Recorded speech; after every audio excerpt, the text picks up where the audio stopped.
Recorded live from Studio 12A in sunny Phoenix, Arizona. You're listening to the Josh and Friends Podcast. Thank you for tuning into the Josh and Friends Podcast. I am your host. My name is Josh. And today I'd like to welcome you to the 2022 Year in Review. As always, it's been a wild year of ups and downs, many twists and turns, filled with good moments and bad. So we'll be discussing all of the biggest news stories of the year, as well as highlighting some of our top picks for the best movies, television, and much, much more. So let's get this party started. Joining me today is a very familiar name to this podcast, someone who has very strong opinions on every topic, which I love, by the way. He is the one and only Mr. Lee Olson.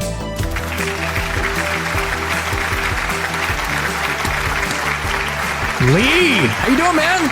I'm all right. I'm a little tired. Lots going on, but yeah, we're at the end of 2022. This is it. Are you excited for the new year? I am. Yeah, I think a lot of stuff is going to change. It's going to be an interesting year, but yeah, this one's closing out with a flurry of events and everything for us here. So yeah, I'll be excited when this is all settled.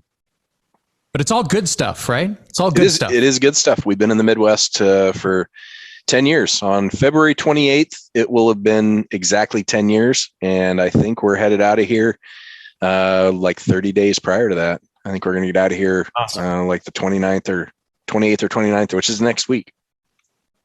Dang, that's awesome, man.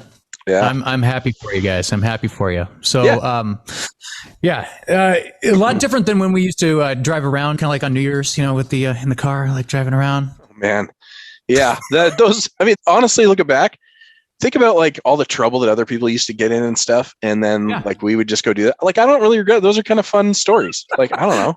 They're kind of fun to look back on. Just driving around. Like, okay, well, I guess it was. I guess that was just midnight. Yeah. Oh, hey, happy New Year. Hey, happy 1996.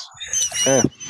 It's funny because the funny thing you said, 1996 is like, I think back and I'm like, it must have been 1996. One of them must have been 1996 because that's one of the ones that popped into my head. Yeah. So we are on to 2023, but we are going to look back at 2022, and a lot happened over this last year, both in the news and with our personal lives. Yeah. So the first thing I want to do, though, is I want to go over some of last year's predictions that you had. Oh, boy. And I don't remember any of them. Let's see what happened. Yeah, let's see. Let's see how I did. So, yeah, absolutely. So I have to say that you did very well with your predictions. Very well. I think you only missed one, which is crazy. Hey, well. So in last year's episode, you said that there was an economic correction coming. Yeah. I mean, I think there was already clearly that's underway. Yeah, right. You also said that the Mariners would have a playoff team. Nice. That happened. You said Russell Wilson would not be back. Done. Yeah. You said Pete, but here's the one where you kind of like faltered a little bit. You said I thought Pete would disappear. Retire. Yeah, I thought Pete was going to disappear with Wilson. Yeah. And then you said that here's one. You said that you will possibly be back in Seattle. And I will be by the end of the year. I mean, it's actually I'll be on the road.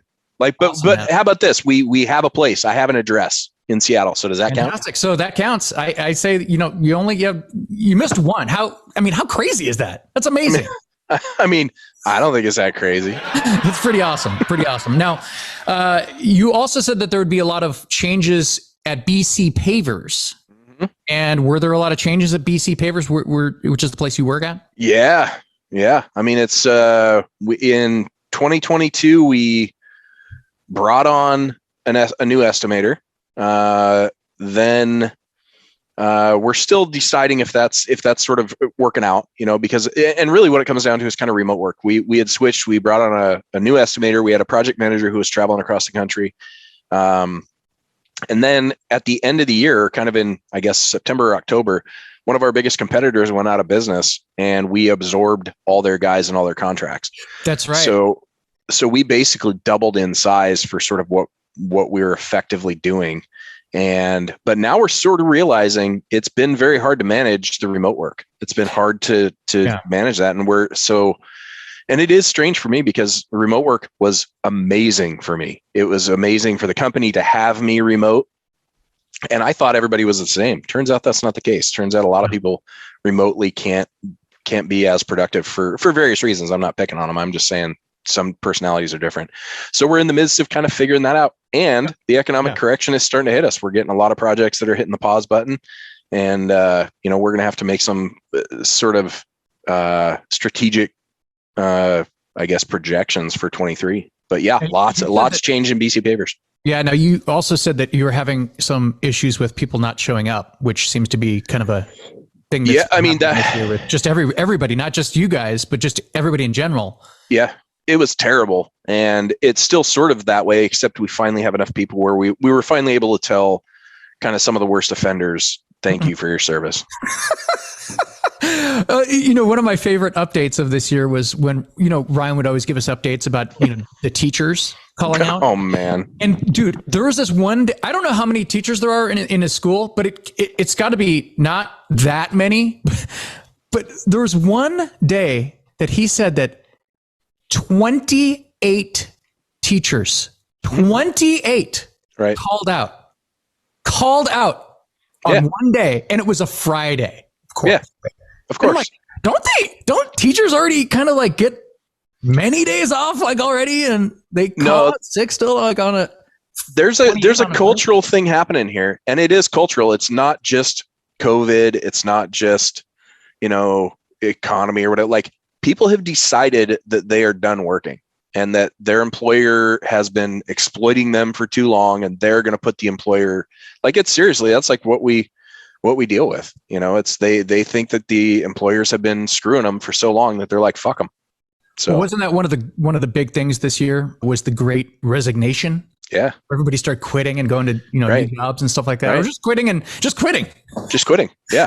It's so crazy. I did talk with our company president, and we were trying to decipher why, some of the people that we had working for us were only working, it was a very specific number. It was like 27 hours per week average. Mm-hmm. And we were trying to figure out why. We finally figured it out. And Brian talked to one of them and found out there are so many social programs out there that our guys who earn a really good wage per hour were receiving housing and food benefits and all that stuff. And at a certain earning point, they lose them. So they would show up for work, and then they wouldn't show up once they got to the point where they would lose their houses. So it's actually a brilliant game. It is a game. Like and because they don't care about the employer or their fellow employees or anybody else, they're like, fuck it. I don't need to give you notice. I don't need to do shit. What are you going to do? Go hire someone else? Oh God, we know you guys need people. We need bodies. Right. And it's been that way for years, except now, sorry. Like, I'm sure it caught a couple of them off guard where, like one of the guys asked us for a $10,000 advance for a funeral for like one of his family members. And we looked back and we're like, dude, you turned down 20 hours a week in work for the last year and a half. You could have had that money, no problem. You didn't show up for half the work that we had. And so we just told him, FO, you're done. Get out. All right. So we're going to move on to a kind of like the personal list of things that happened over the year. And, I didn't throw you these questions, but I mean, you're good answering questions on the fly here. So let's start with how life got back to normal in 2022. Well, it started a little bit, in 2022, 2021, but 2022 is when it really got back to, COVID let up, mask mandates were finally lifted pretty much everywhere. Celebration in the sky as masks come off by the thousands. Masks are now optional. Oh, yeah!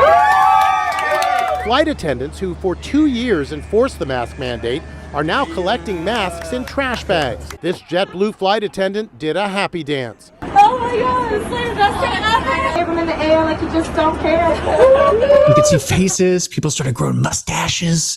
Concerts and parties were back in full swing. And, it was great seeing all the celebrations of life again. What are your thoughts on all this? It was awesome to see, man. I loved it. It really was. Although two things to note here. One, the pandemic hardly affected me because I just stay in my house anyway. Like I don't go anywhere. And then also I live in Indiana for another week, and Indiana, the pandemic kind of didn't happen here. Right.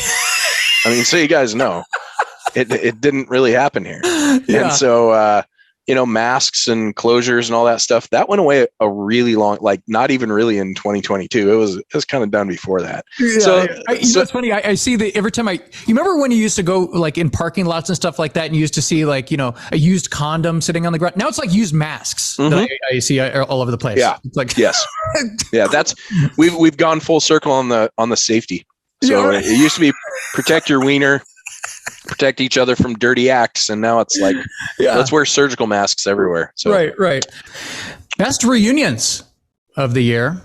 I think this is pretty easy. Best reunion of the year. There was that weekend where went out to Kevin's, saw you guys. Oh yeah, totally. Again, and went on the boat and then at Gators, seeing all those old school guys. It was fantastic. I wish I could have got, man. Like this year's been a whirl. It feels like everything has been a whirlwind because every time we travel to Seattle, it's just go, go, go, go, go. And this year, especially, we were trying to fit stuff in. So I didn't make it to Gators. And that's one of the things that I'm looking forward to being back there is, coming 2,200 miles from anywhere. And you obviously had to fly into Seattle as well. But like for us, it's always a work trip. There's always shit to do. And so we're always trying to fit stuff in. I'm really looking forward to being back there. So it's, I can go, like when you come in, we can go and I can actually enjoy the time sitting on the houseboat or doing that. Cause we were just pushing, it was me and Jewel. We were both hustling, trying to get around. A couple hours here, a couple hours there. You're running around. You're like, hey, I'm going to try my best to make it. And I'm like, geez. Right. That's what it always is when we go back to Seattle, but it's, especially this time, cause we knew we were looking for housing. Yeah. We knew that we were trying to get a bunch of stuff done. We knew, just a lot of moving parts. So, but it was an awesome reunion. I want to recreate that this next summer when I can actually relax. So yeah. And the angriest moment of this year, angriest moment. I guess this is a hold off from last year for me. My HOA, who I'm still dealing with. Right. Like last year was like to cut down all the trees and whatever. This year, I'm abiding by all the rules of this place, by the book. Like I send in requests to put in film on my window, to put even just put plants in the back or the grass and all that stuff. Oh yeah, no, I get it all approved and blah, blah, blah. And and people in the courtyard, they have this courtyard at my place and just everybody parks in there. Like you should see it. It's just just parked. Everyone's parked. Yeah. I mean, I've seen the pictures. Yeah. So I sent an email every day to that lady every day with pictures every day, every single day. Yeah. And just nothing happened. I mean, this has been months. People are so bad at their jobs, Lee. They're so bad at their jobs. It's unreal. No, they are really, really bad at their jobs, but also the world isn't built for people who are complying. The world is built for people who take advantage of the system. And, I'll go way back to like 2008, unemployment. Like I got in trouble with them because I was trying to find work and I found work and then their system wasn't able to reconcile that, oh, you did some work, but you still need some benefit. And, it wasn't set up for that. The older I get, the more I realize the system is not designed for people to operate inside the rules. It is only designed for people who push. And if you're the one who is telling them, oh, hey, I'm going to do this in compliance with the law, I'm going to do this in compliance with the rules, all you're doing is annoying them and probably putting yourself on the radar.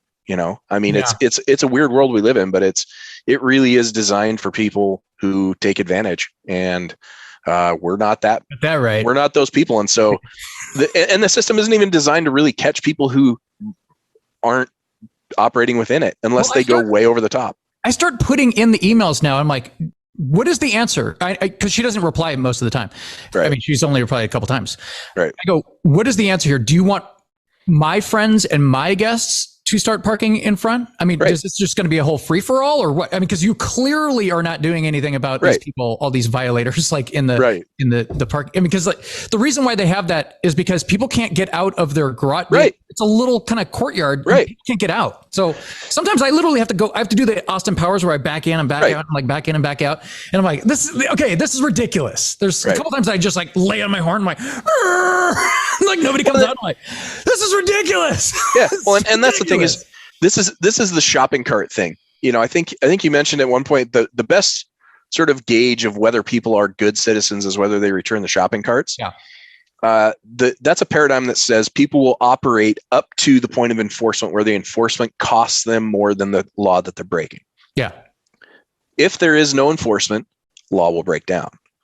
And in your particular place, either through, negligence or just lack of resources, the HOA doesn't enforce. So people will continue to push until somebody pushes back.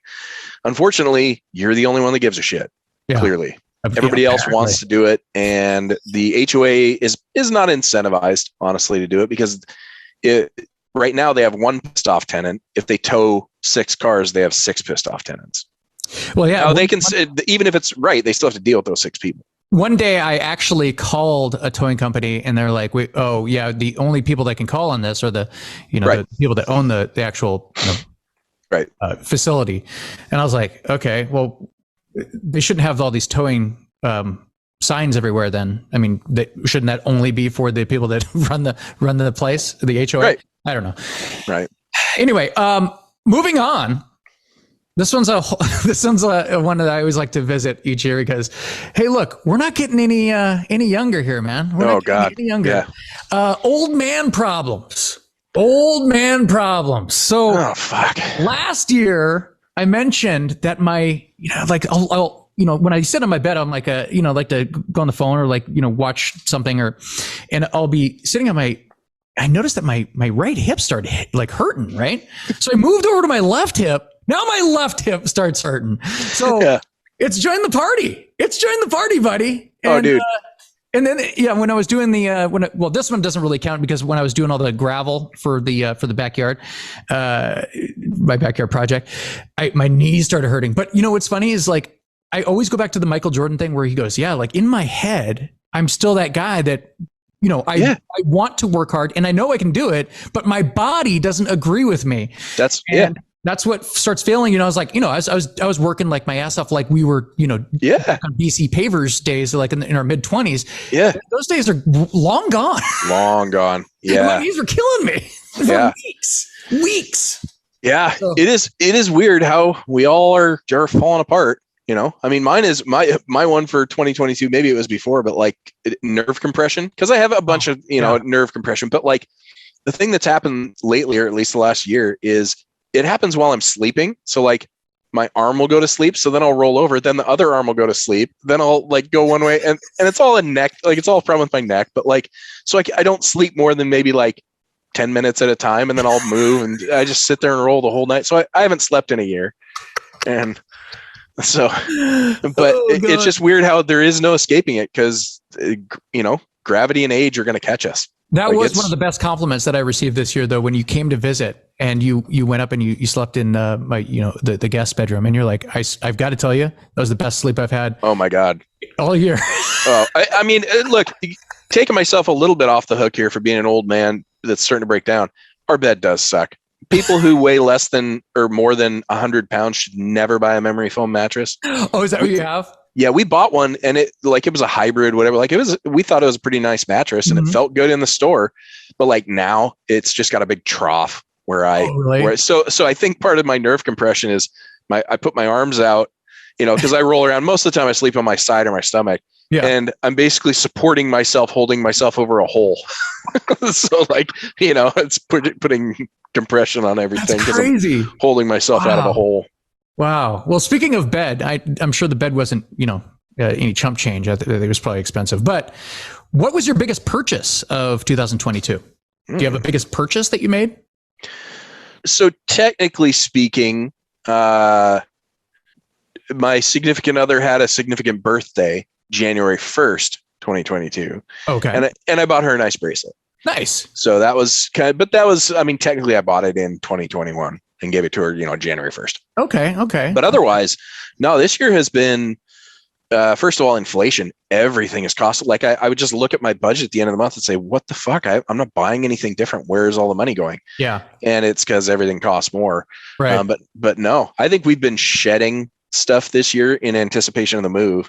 So I didn't really buy anything big this year at all. I think we're getting rid of more stuff than we're buying.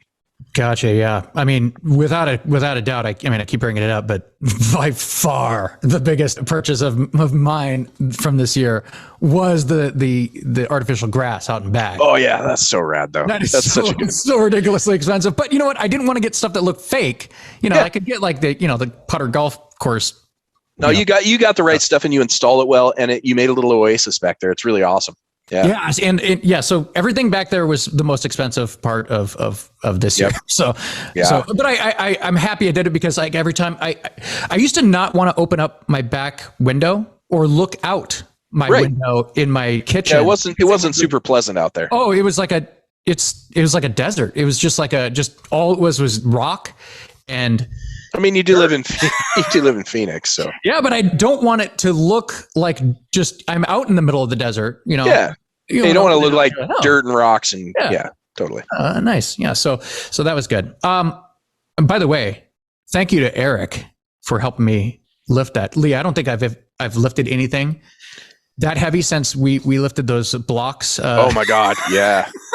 Well, yeah, that turf, because you got the kind of turf that's like long and it has that little. Like it's a big, thick, like rubber thing, isn't it? It was. I think it was about 1.5 inches longer than my actual. So the whole roll fit right in my backyard, because it's not a huge backyard. So basically, I just had to buy a roll and then roll it out. So I couldn't. You can't buy it in pieces or anything. So here, Eric and I are just like, okay, ready? 1. Oh God. And we're like, oh God. I'm like, oh man. Like, it had to be hundreds of pounds. It was ridiculous. It was so heavy. And Eric's like, oh my God. And I go, I owe you something for this, man. This is ridiculous. Like, get him an exotic energy drink. Oh yeah. Oh God. Yeah. Something. Now I brought this up last year. I know that you don't go to thrift stores as much as I do, but I'm just going to name, the biggest thrift store purchase this That was year. so rad. And by the way, not this year, of all time. Yeah, that might be the best thrift store find of all time, short of like finding a Monet or something. Yeah, yeah. The Delta airline gift cards, where I immediately called you, by the way. Yeah. That's so nuts that worked out. And you're like, can I get in? What happens? I'm like, I don't know. I think you're good. Well, yeah. If they're already activated, that was your whole deal, right? Yeah. Because if you just find gift cards, okay, someone just stole them and then they threw them out, and that doesn't do anything, right? Right. But if you find the gift cards and they're just literally all activated, that's a different story. Right. That's a different story. That's like finding, money on the ground, right? Yeah. So how much was it? It was like, I don't even like $1,500 or something. That was crazy. So rad for like a parachute. And I love that you guys did the right thing. You're like, hey, we kind of found these in here. Is this okay? And the lady's like, yeah. Like you did the right thing. You weren't to you. Yeah. You're like, oh, okay, well, yeah. And she said, and she did like my daughter kind of collects, cards, which she does apparently. She collects old, gift cards. So like, okay, well, yeah, I'll take this stack and just put them in your cart. Yeah. I'm like, okay, I'll buy this $1 CD. Yeah, exactly. Bye. Yeah, burn rubber out no, that's amazing. And that's honestly what thrift stores are missing now largely. And I don't mean like gift cards, but like thrift stores used to be a place where you could go in and find something like some treasure that was way, way underpriced. Yeah. Now with the internet and, like Goodwill and all those, they're all just massive corporations. Stuff, and then they sell it, they bid it online. Right. No, in fact, they even opened a new one that's like buy it, so you don't even auction it. It's like Goodwill deals or something. So and they're a for-profit company. So like the internet has done a lot for finding deals, except everybody's catching up. You can look on your phone and immediately see how much something is selling for. And I think that it's hard to find a good deal at a thrift store now. So you guys did it. You're absolutely right, by the way. And they keep raising the prices, which is it's weird because like they don't buy anything. They just everything's donated. It's like the greatest idea of opening a place ever in history. Right. Everyone gives us donates. all the. I mean, the part you don't see though is like there's a Goodwill distribution center here near us, and you got to remember that half the shit they get, they have to trash. Yeah. So their trash bill, and they have to sort it. They have to sort it. Now that said, they don't. I mean, they pay their employees, but like it's a rehabilitation program most of the time. So so their costs are a little bit different. As everybody does give them everything for free, but most of that stuff is complete garbage. I'll tell you, there's a Mormon thrift store that's like in the area. I don't know if it's nationwide, but it's like specifically run by the Mormon church, I believe. Mm-hmm. And I went in there and I found, I don't know if I've shown you this yet, but I've been looking for this because this is so crazy that I found this.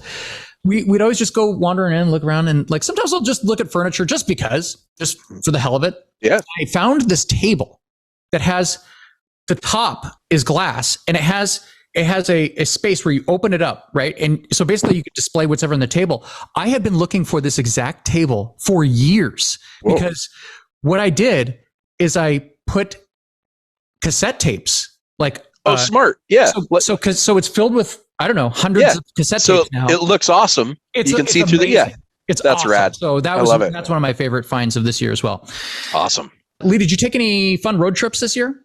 No.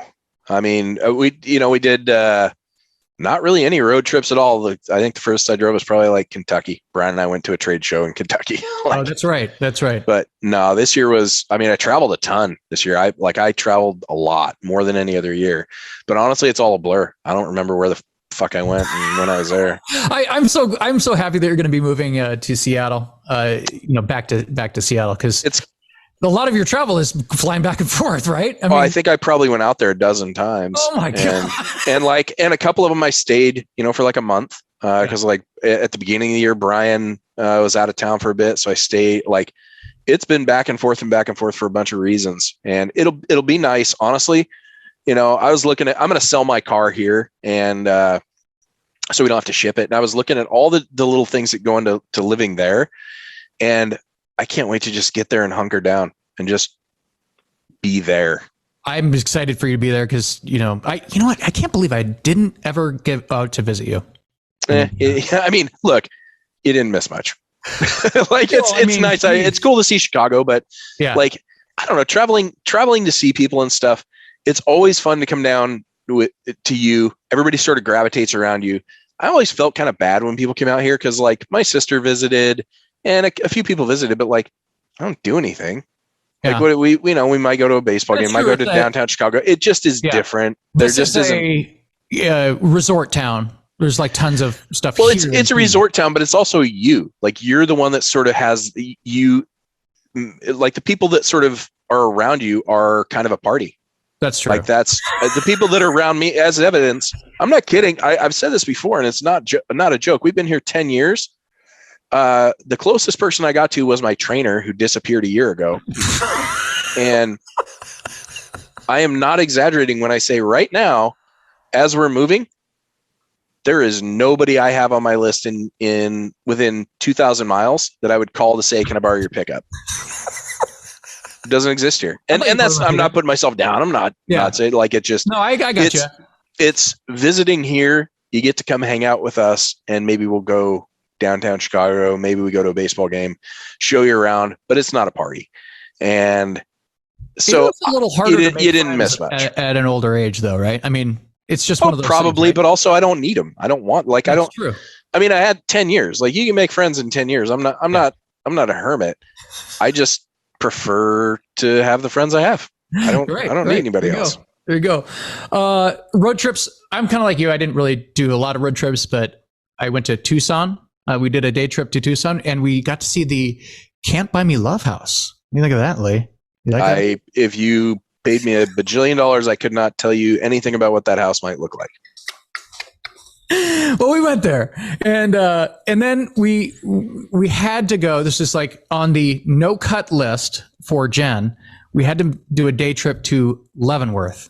So Leavenworth, what a weird kind of cool town that is, right? Leavenworth is amazing. It's so a little German town in the middle of the Leavenworth is amazing. Except that it's pure tourism. You know what I mean?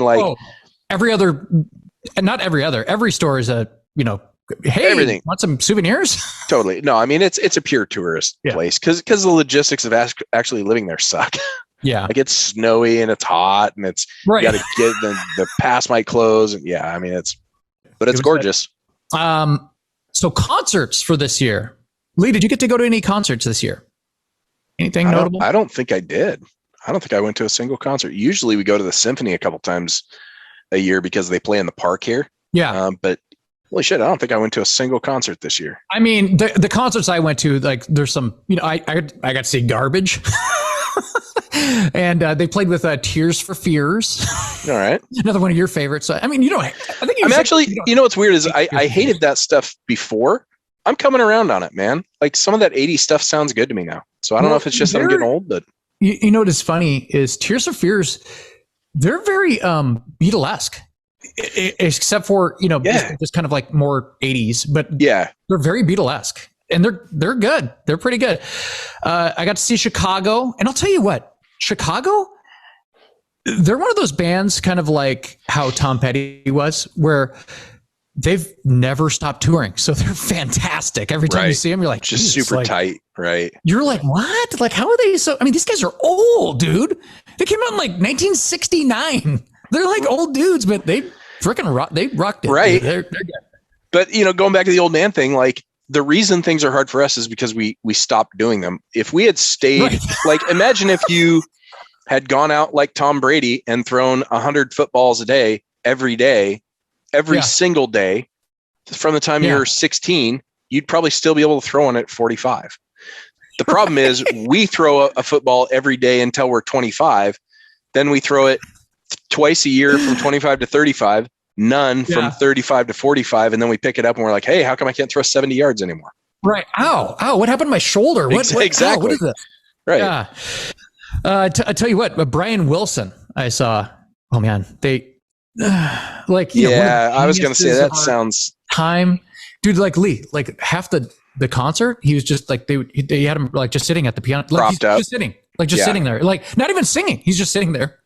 And I'm like, okay, I get it. Like he has the name. I mean, everybody wants to see Brian Wilson. But don't do that. Like, don't. It's so bad. That's not. Oh God. That's not why you pay. Yeah, I don't know, man. So bad. But like, I got to see Brian Wilson, I guess. I mean, I guess it's one of those things though. But that's all you're paying for. Well, is to say that you saw him live. Exactly. Yeah, it'd be like one of those things where like back in the day, we were like, would you sleep with name like a famous Pamela Anderson? Yeah, Pamela Anderson. Like now, but it doesn't matter. Like if someone says, you know what? Yeah, exactly. I've been with Pamela Anderson. You're like, what? 100%. Yeah, yeah. Lynda Carter is Lynda Carter still alive? She is. You don't have to show the photo of the day you humped her. Like you can show a photo of her in 1977, right? And people are like, what? You did that? You're like, yeah. I'll tell you, that's one of those women that I've been seeing over the last. She keeps coming up on these pages that I follow, and I'm like, I always knew she was like a hot chick back in the day, but she is just stunningly beautiful. Unbelievably hot. Look at her exercising there. Her day begins every day at 5 a.m. She gets up, showers, 30 minutes to the studio, and then the job of keeping that body in the kind of shape it's in. But she has had a meteoric rise with just one problem. With that body and that face, in Hollywood there's a tendency to view her as perhaps just another pretty face with just another magnificent body. I asked her about this. The body thing, I had nothing to do with the way I look. I have something to do with maintaining. But God gave me what I have, or my parents, or whatever you want to call it, soul or whatever. And all I can do anything about is my own mind. I can't do anything about what anyone else thinks or says. I think part of it is style, though. She never had like that big teased out hair or whatever. Yeah. So like you look at that style now and you can draw that line and say her clothes are a little bit different, but also she was dressing in t-shirts and jeans and stuff. I think it's as much style as anything else. I think there were just as many hot women through every moment in modern history. Sure. But the style was so sort of bold that you can't look at somebody with giant teased out hair from the 80s and see the Farrah same Fawcett, like in the 70s hair. Right. It's like that classic hair. Right. Like Lynda Carter had just like she had just regular. That's what I'm saying is I think the core, like the analog looking back is like, wow, she was smoking hot. It's like, well, so were all the other girls. It's just they had the dumb hair and the bell bottoms or whatever the fuck they were wearing. Yeah. So, but agreed, objectively, yeah. Lynda Carter was, and as evidence, wasn't she like a pageant winner, a Miss Universe or some shit, and Wonder Woman, and she made a pretty good career off of her looks. So, yeah, absolutely. Okay, personal milestones.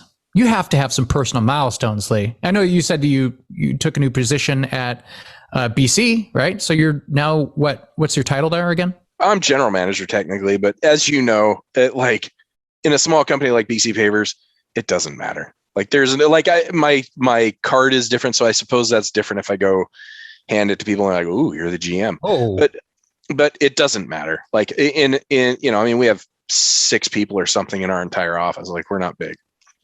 So I don't know. I guess it's a milestone in that we did move me out of the position that I'd been doing for 10 years. But truth be told, I was really good at that. And now I'm learning this new job and we're kind of figuring out how to do it. So I think the personal accomplishment, honestly, was just accepting the task, not the title. I think accepting the fact that I'm going to move from something that I know I'm good at, that I know I can make the company money at, into something that I don't know. Right. Because that's actually the hard part, is getting out of your comfort zone. And I'm definitely out of it. So awesome. Yeah. Cause I guess that would be kind of more of a professional milestone. But yeah. Mine are all kind of like social media stuff. So my TikTok page, which is kind of funny, like my TikTok page, but that's media now. Yeah. It hit 23,000 followers. Whoa, nice. On TikTok, which, it doesn't sound like a lot because, when you compare it to, the Instagram models of the world that are, hot chicks or whatever, wow. They have like hundreds of thousands or a million or something like that. But that is an increase of over 15,000 followers from last year. Wow. And just to put that in perspective, Lee, my YouTube page doesn't even have 600 followers. And I've had that page for 15 years. Yeah. 15. Well, I mean, but that's how fast media is moving now. But two things here. Fuck, you mean people are going to see this? Why didn't you tell me that? I got to put makeup on. Well, I mean, if I post clips to that page, I mostly just post. I suppose you'd have to post it. Yeah, because if it goes on YouTube, no, 600 people will see it. Yeah, right. But, if they're like following, yeah. Right. Actually, both of those pages, the YouTube and the TikTok, they both pale in comparison to my 12th Man page, which, check this out, dude. I've been running that page now for 10 years. 10 years now I've been running that page, and it has over 317,000 people that follow that page. And just a couple of weeks ago, here's another milestone within a milestone here. I actually made my first chunk of change from that page. Yeah. What happened? How'd you do that? So I just kind of like it was nothing major. Somebody asked me to post something, and he just, sent me some money for posting it. So it's kind of like a nice. Like a little paid promotion. Yep. There you go. So nothing crazy, but hey, baby steps. Lee, what's the longest that you've gone without drinking? Like alcohol? Yes. I made it like a couple years with, like, that was right before I left, or I don't remember exactly. Maybe it was right. I don't know if you remember that. Like I went to Tacoma. It was just after we had moved here, and I kind of came back, and it was like, hey, I'm in town, I'm visiting, whatever. In fact, I remember when it was when I did the University of Washington Prairie Line Trail project. So that would have been, I don't know, 6 or 7 years ago. And I went to Tacoma, and of course everybody was excited. Oh, you're here. Let's go. And I said, I have one night to go out. And we went out, and I got so drunk that it hurt my body for like a week after. And I was like, this isn't where, I guess I can't drink anymore. Yeah. And that's when it took me like a year or maybe 2 years until I tried something else. And that's when I found Tito's, and I was like, ooh, Tito's doesn't hurt.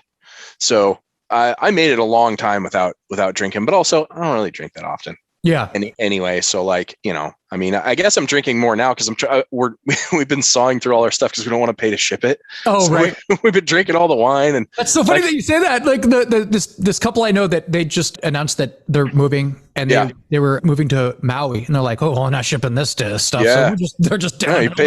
Yeah, it totally, and it's funny because Jewel is very conservative with that too, and she's normally like, well, let's wait till the weekend or whatever. She doesn't care, but like she cares about my health, and so she has a very, very modest view of sort of alcohol.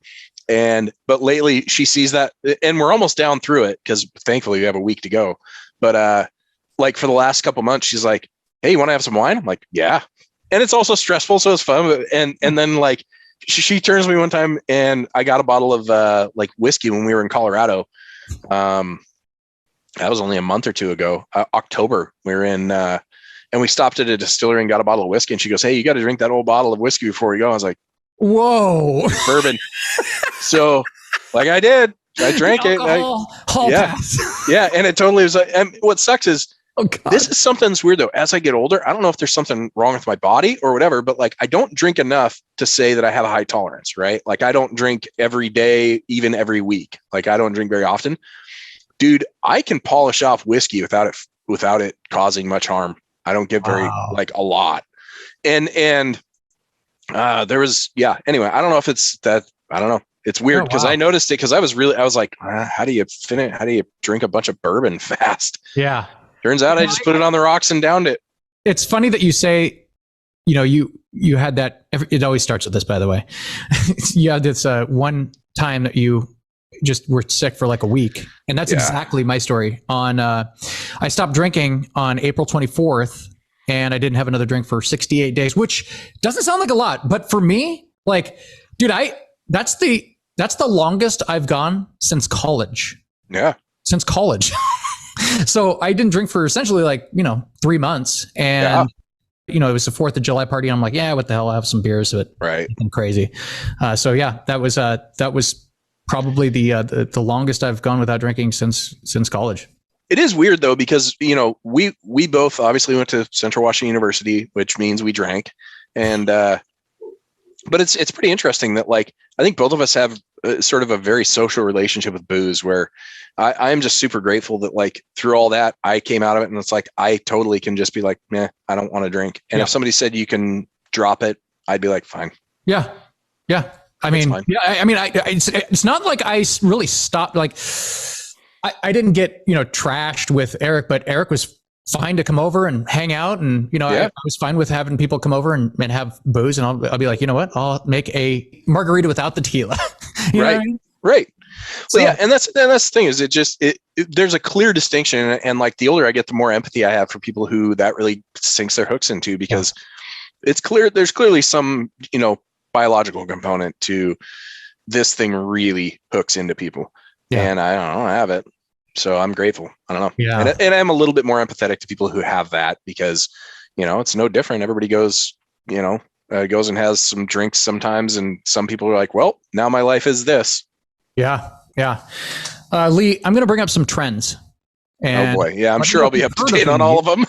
Let me know if you've heard of any of these. Okay. Okay. So the weirdest trends for this year. I mean, you might have to be on TikTok, which I know that you're not on. You could watch videos, but you're not on TikTok. Correct.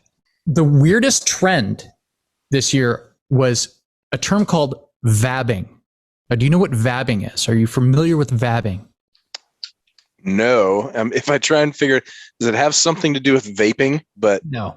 Oh, no. Well, then I have no fucking way idea. Off. Well, so vabbing is the application of vaginal secretions as perfume. And it was popularized on TikTok in 2022 as a way of attracting men. Okay. So vabbing is when you take your own natural lubrication and you apply it like perfume. So all your pressure points, and so that it distributes throughout your body just like any other perfume would. Wait, I have so many Yeah. I have been doing this, though, for about 10 years on and off. It's not like an everyday thing. It's once in a while. Yeah. I want to go out and feel bold. I want to feel confident today. And I want to leave a little piece of me wherever I go. That's Has anyone ever said, what is that? What is that intoxicating? At the club, it tends to bring all the genders to the yard. No, I get, yeah. They'd put on a little, and then they would talk about their experiences about how they would get hit on more by men. What are your thoughts, Lee? I think that's a self-selecting group, not necessarily just hot chicks. Any chick who is willing to rub her poon juice on her face is probably more likely to meet men anyway. Yeah. So it isn't like bookworms are staying at home and they're like, yeah, I don't know, I just took a big handful and swiped it on, and somebody knocked on the door. They're like, hey, I'm here to, you know what? Like, that's a self-selecting group of people. If you're doing that, your goal was to do it anyway, and I don't think that it has anything to do with it. And by the way, ladies, I can't speak to the efficacy of pheromones that we can't detect, but you don't need to do that. We'll figure it out. Like, dudes will figure out if we're attracted to you, and we'll talk to you if we want to talk to you. It's fine. I agree. Another trend was girls applying crying makeup. So basically, they found that guys are attracted to girls or had maybe sympathy for girls that would, had have been crying. So their way of, attracting more men would be to apply crying makeup where it looks like they've been crying or something like that. And they're like, oh, you okay? You all right? So what do you think about that one, Lee? I think that's stupid, but also let me take a sidetrack here and say, I think there is something going on in society right now where everybody is 3 steps closer to the edge. I think I've witnessed more women crying in just random everyday situations this year than any other year, to the point that me and Brian we've noticed it in business. Like you'll call someone and you'll be talking to them on the phone, and I'm certainly not trying to be misogynistic here. My observation is that it's mostly women. You'll be talking to somebody about something professional and they'll just start breaking down crying. There is something going on with people and stress right now that I can't fully account for, because I would welcome crying makeup. I am up to here with people bursting into tears over regular shit. Yeah, no, I've definitely seen a rise in that. And the studies are out that there's a lot of people that are, a lot more upset and depressed than they have been in previous years. And I'm sure the pandemic did not help with that stuff. I am empathetic. Obviously people have stuff going on in their lives, but also pull your shit together and get your work done. Like, whatever it is that you're doing professionally, if I'm calling to get a construction quote, please don't cry on the phone. I don't know you. All right. Okay. And then anyway, the last one that we have here for trends of 2022, I mentioned this in a previous podcast, but the bottom boob, where I think they turn their swimsuits upside down and then you have the bottom boob exposed. And I mean, how can you be angry at the bottom boob, right, Lee? No, you can't. And women's fashions are hilarious because there's only so many things you can do. And so they all just have sort of different versions of showing hips or boobs or cleavage, top cleavage, bottom cleavage. It's just a matter of how many different things can you do to so whatever. Yeah. And bottom boob is fine. I'm sure it's fine. Now, terms that I learned this year, I literally learned these this year. So they could have been around previously, but I had never heard them before this year. Let me know if you've heard these. So people, instead of saying dead or deceased, now they say unalived. Now, I don't know if this is a TikTok thing where TikTok flags people that say dead or something like that, but people go, they unalived this person, or they instead of killed. And I'm like, what? Like unalived? And I'm like, what? Why does everybody keep saying this? Like, this is weird. So have you heard anybody use this? No. It's unalived. Weird, right? That is a weird one. Okay. And then the other one, I'm hesitant to bring this one up because I read a post and I had to look up the name because I was so confused on I didn't even know what was going on. Dead name. Do you know dead name? Oh, I only know because of the conversation that we had. Yeah. I only know because of you. Yeah.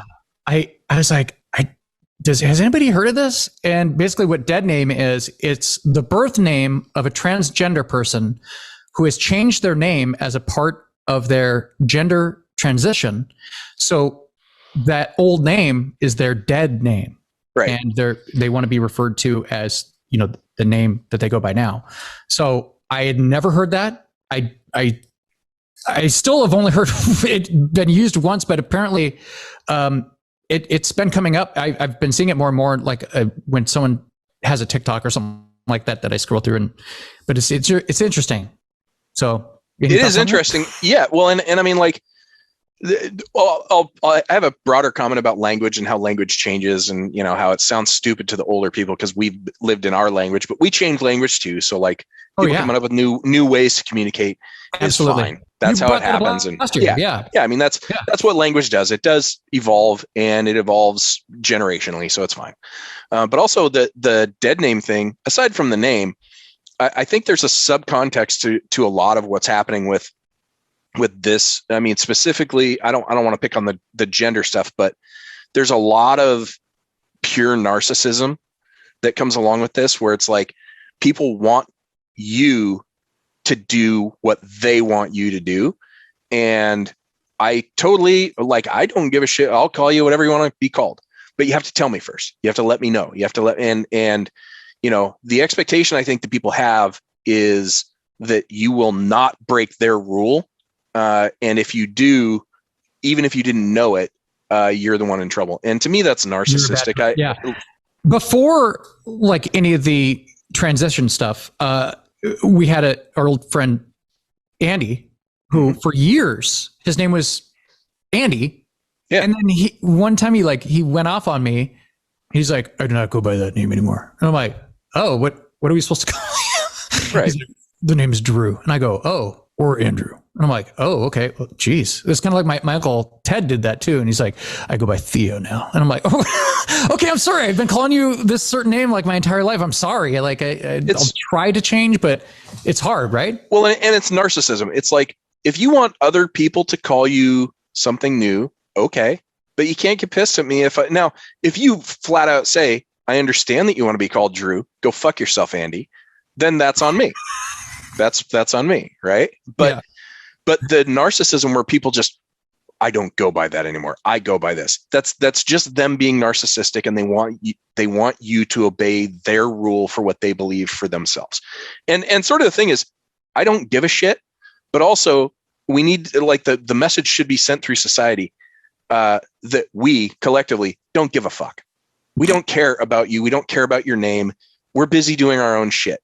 I don't care about your name enough to learn it that much. Yeah. So shut up. I don't care. All right. Moving on before I get in trouble here.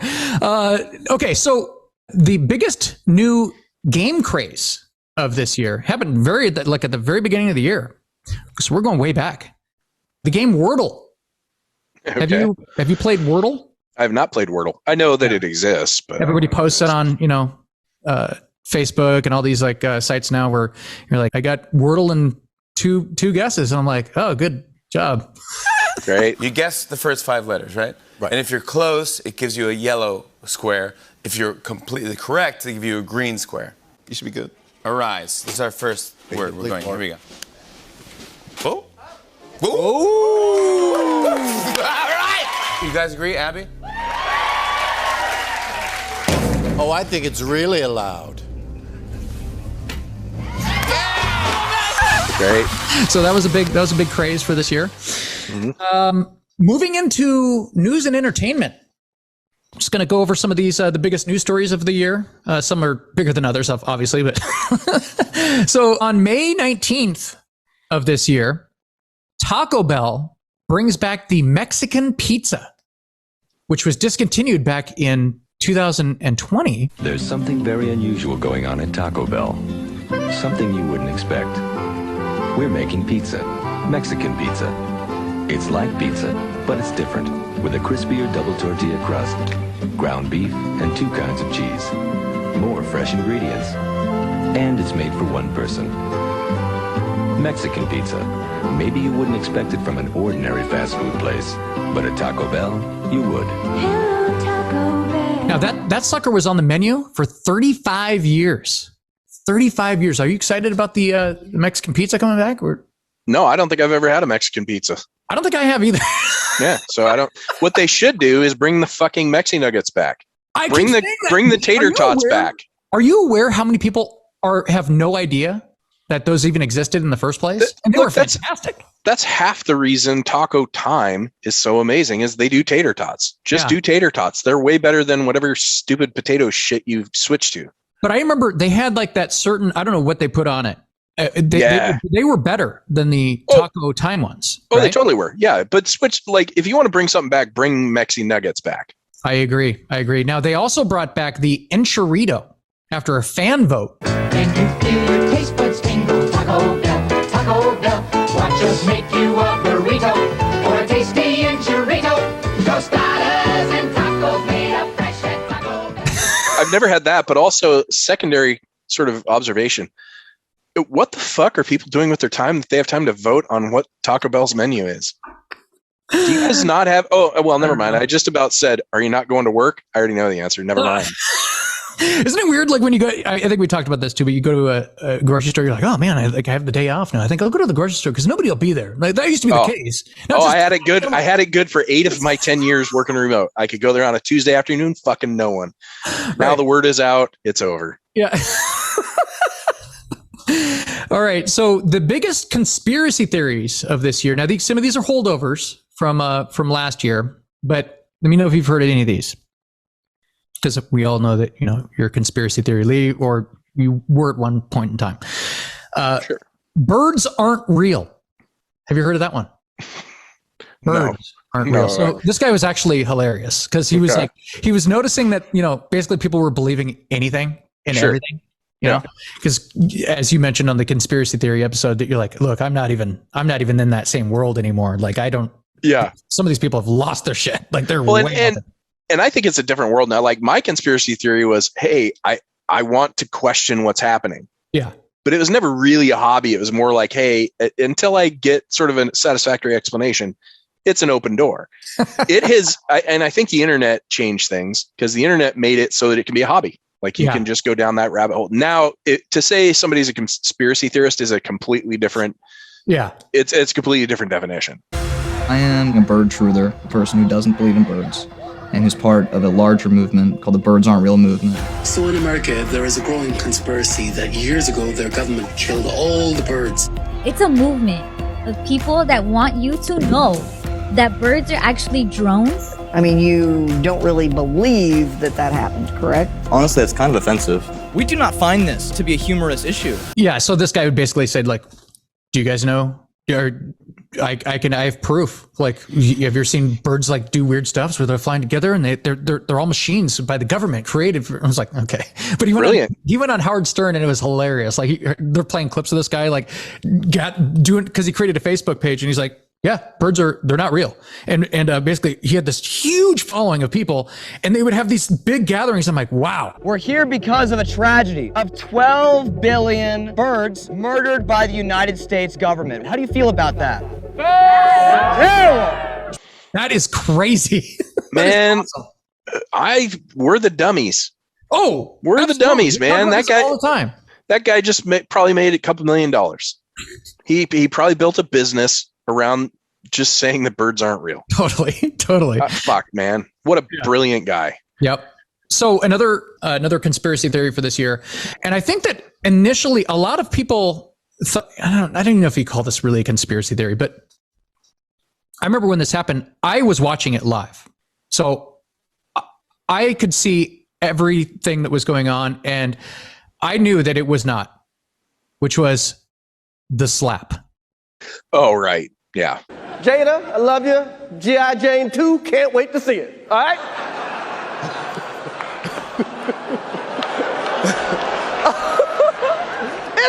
That was a nice one. Okay. I'm out here. Richard. Oh, wow. Will Smith just smacked the shit out of me. Keep my wife's name out your fucking mouth. Wow, dude. Yes. It was a G.I. Jane jump. Keep my wife's name out your fucking mouth. I'm going to, okay? Okay.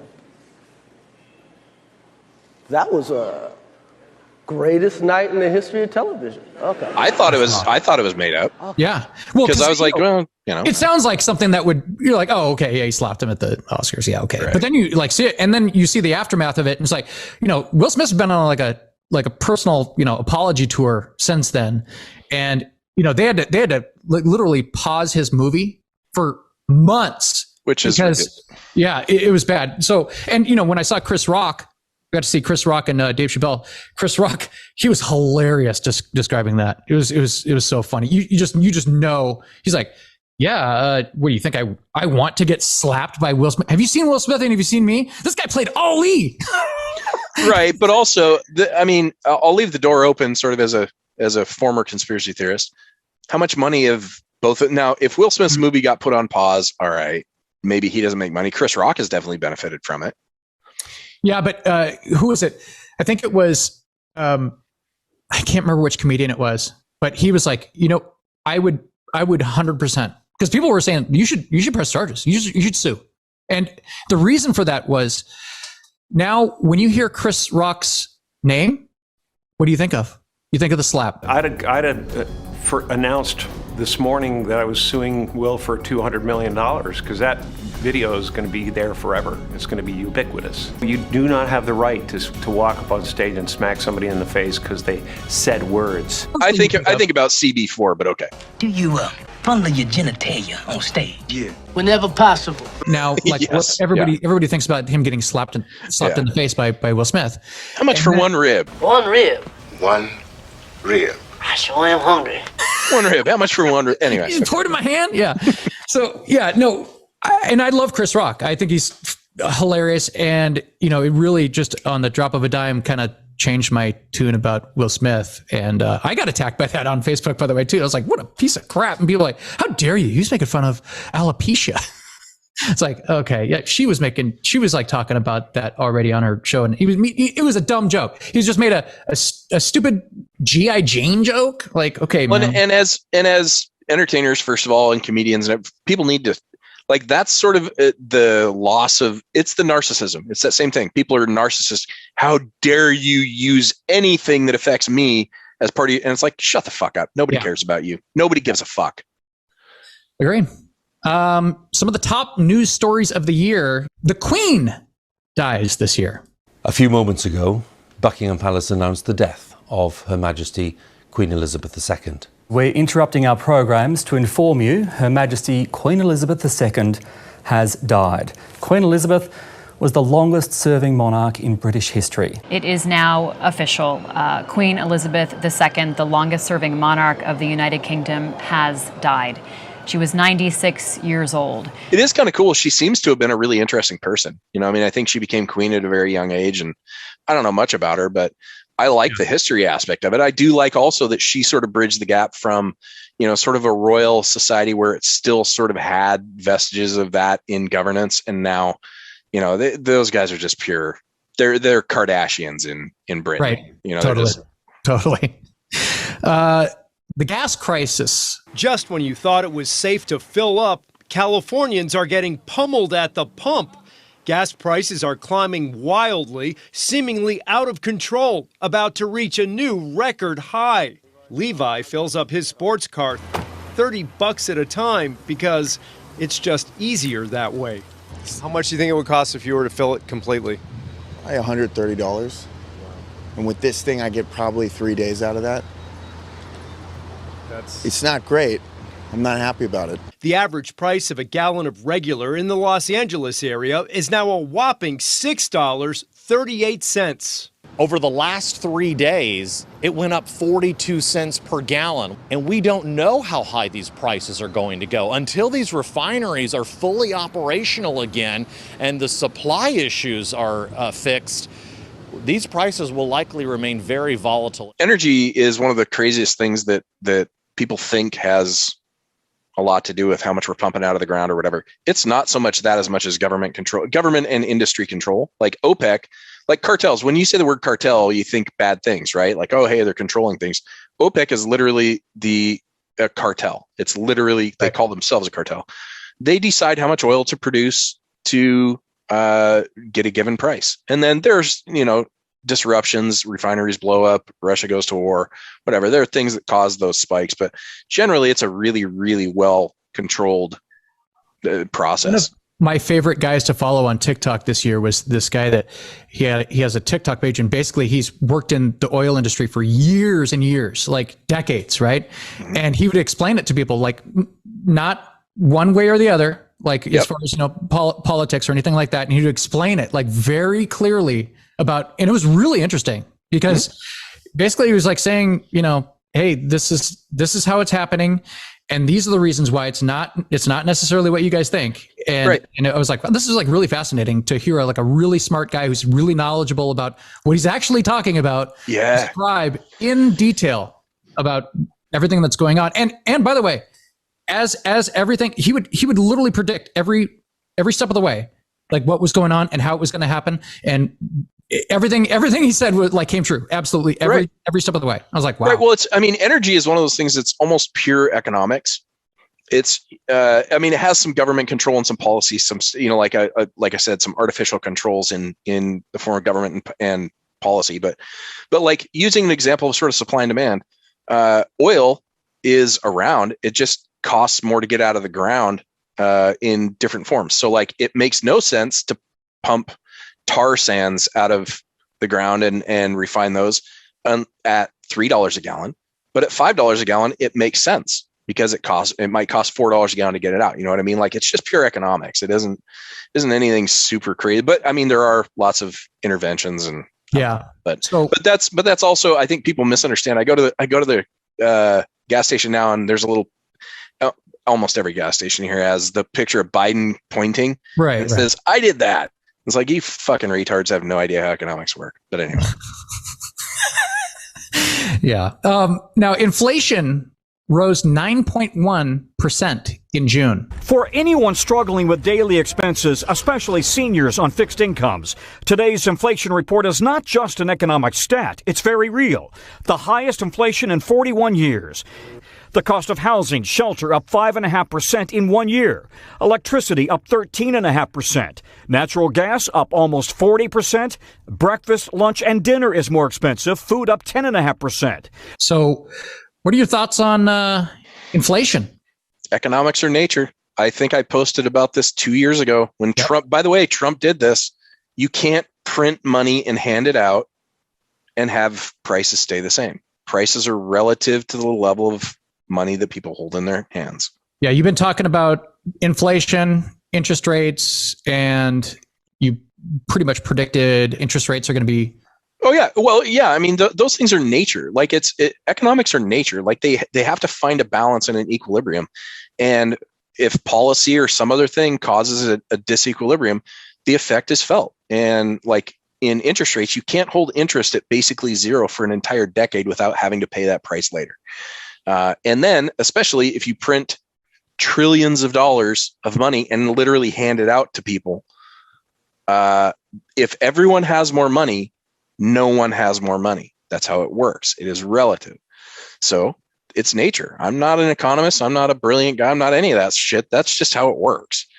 And I don't know, the frustration I have is that more people don't understand it. More people in power don't understand. People who make these decisions either don't know or don't care. And so they make decisions, oh God, we got to save the economy. Let's print, a couple $1 trillion and hand it out. That has an effect that we're going to now feel because they have to pull that money out of the economy. Now, probably the biggest story of this year, as far as worldwide, was Putin invades Ukraine on February 23rd. This is a CBS News special report. I'm Norah O'Donnell in Washington, and we are coming on the air because the war in Ukraine has begun. Just minutes after Russian President Vladimir Putin announced a special military operation in eastern Ukraine, explosions were heard in Kyiv, and that is where Charlie D'Agata is tonight. And Charlie, tell us what you're hearing and seeing. Well, it's just a few moments ago we heard 5 loud explosions. 3 to begin with. So what are your thoughts on that whole deal? I think it's pretty interesting. I follow foreign policy as I'm interested in it, but like when I'll use an example when we droned Soleimani, Iran's head of the Quds Force and IRGC, everybody was worried about a war with Iran, but I wasn't, because I've read enough and sort of follow enough to know that Iran has nothing behind the curtain. They can't really cause much harm. I'm really interested because I really thought that Russia I thought that they were stronger. I thought that they were a more, I didn't think that they were up to what everybody said, like Soviet power, because the oligarchs and like a lot of corruption has sort of sucked some of that out. I didn't realize how backwards they really are, because they are a non-effective. It's crazy. Military. They're not a superpower anymore. They're economically a minor superpower, but militarily, they're not a superpower at all. It's pretty wild. And they're demonstrating it. And that's been a surprise. And it's been super interesting to watch, because they should have just rolled into Ukraine and taken it and said, anybody want to challenge us for it? And in the past, if the Soviet Union had done that, everybody would have gone, oh, fuck. Yeah. Ugh. That's not good. Yeah. Right. But nope. It's pretty wild to see it. Yeah. Yeah. Did you see this one? This is a little while back, but the new British Prime Minister stepped down just after 45 days. Now to that stunning turn in London tonight, Prime Minister Liz Truss lasting just 45 days in office. In fact, it was just 6 weeks ago that we showed you this image of the Queen meeting the new Prime Minister. Today, outside 10 Downing Street, Truss stepping down. With the UK facing inflation worse than the US, she had enacted tax cuts for the rich, which sent markets tumbling. A newspaper even setting up a live stream to see what would last longer, the Prime Minister or a head of lettuce. How embarrassing. She tried to do some shit, and I don't know, like I actually liked what she was trying to do.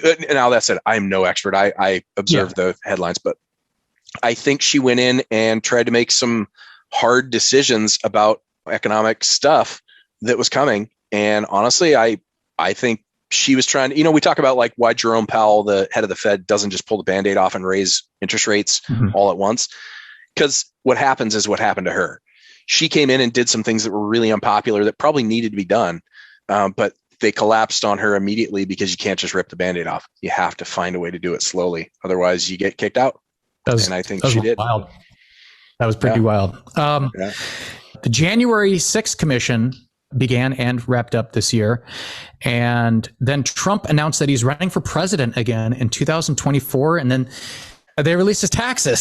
So there's a lot of Trump stuff this year. Keeping out of sort of the politics thing, I think obviously I've been pretty vocal about the fact that I thought Trump was a dangerous guy and that he could have caused harm the way he did. But also they put him on trial for that, and they found him innocent in the impeachment stuff. Now they're doubling back and they're going to do this. I actually kind of halfway agree with him that it's a little bit of double jeopardy, but all it really shows is that power has a lot to do with enforcement. When he had power, when he had juice, when people perceived that he was a kingmaker, he was untouchable. He's Teflon. If people see that power dwindles, if he is not a kingmaker, if they see that their future is no longer tied to his success, it's going to collapse on him. And I think that's what we're seeing. I think we're seeing just enough people say he's not the guy. And so people start getting off the wagon. And when people get off the wagon, then it becomes easier to go after him. And so they're going to. And he deserves it. He should have been impeached the first time and the second time. He should definitely not be eligible to run as for president of the United States, having directed a fucking insurrection.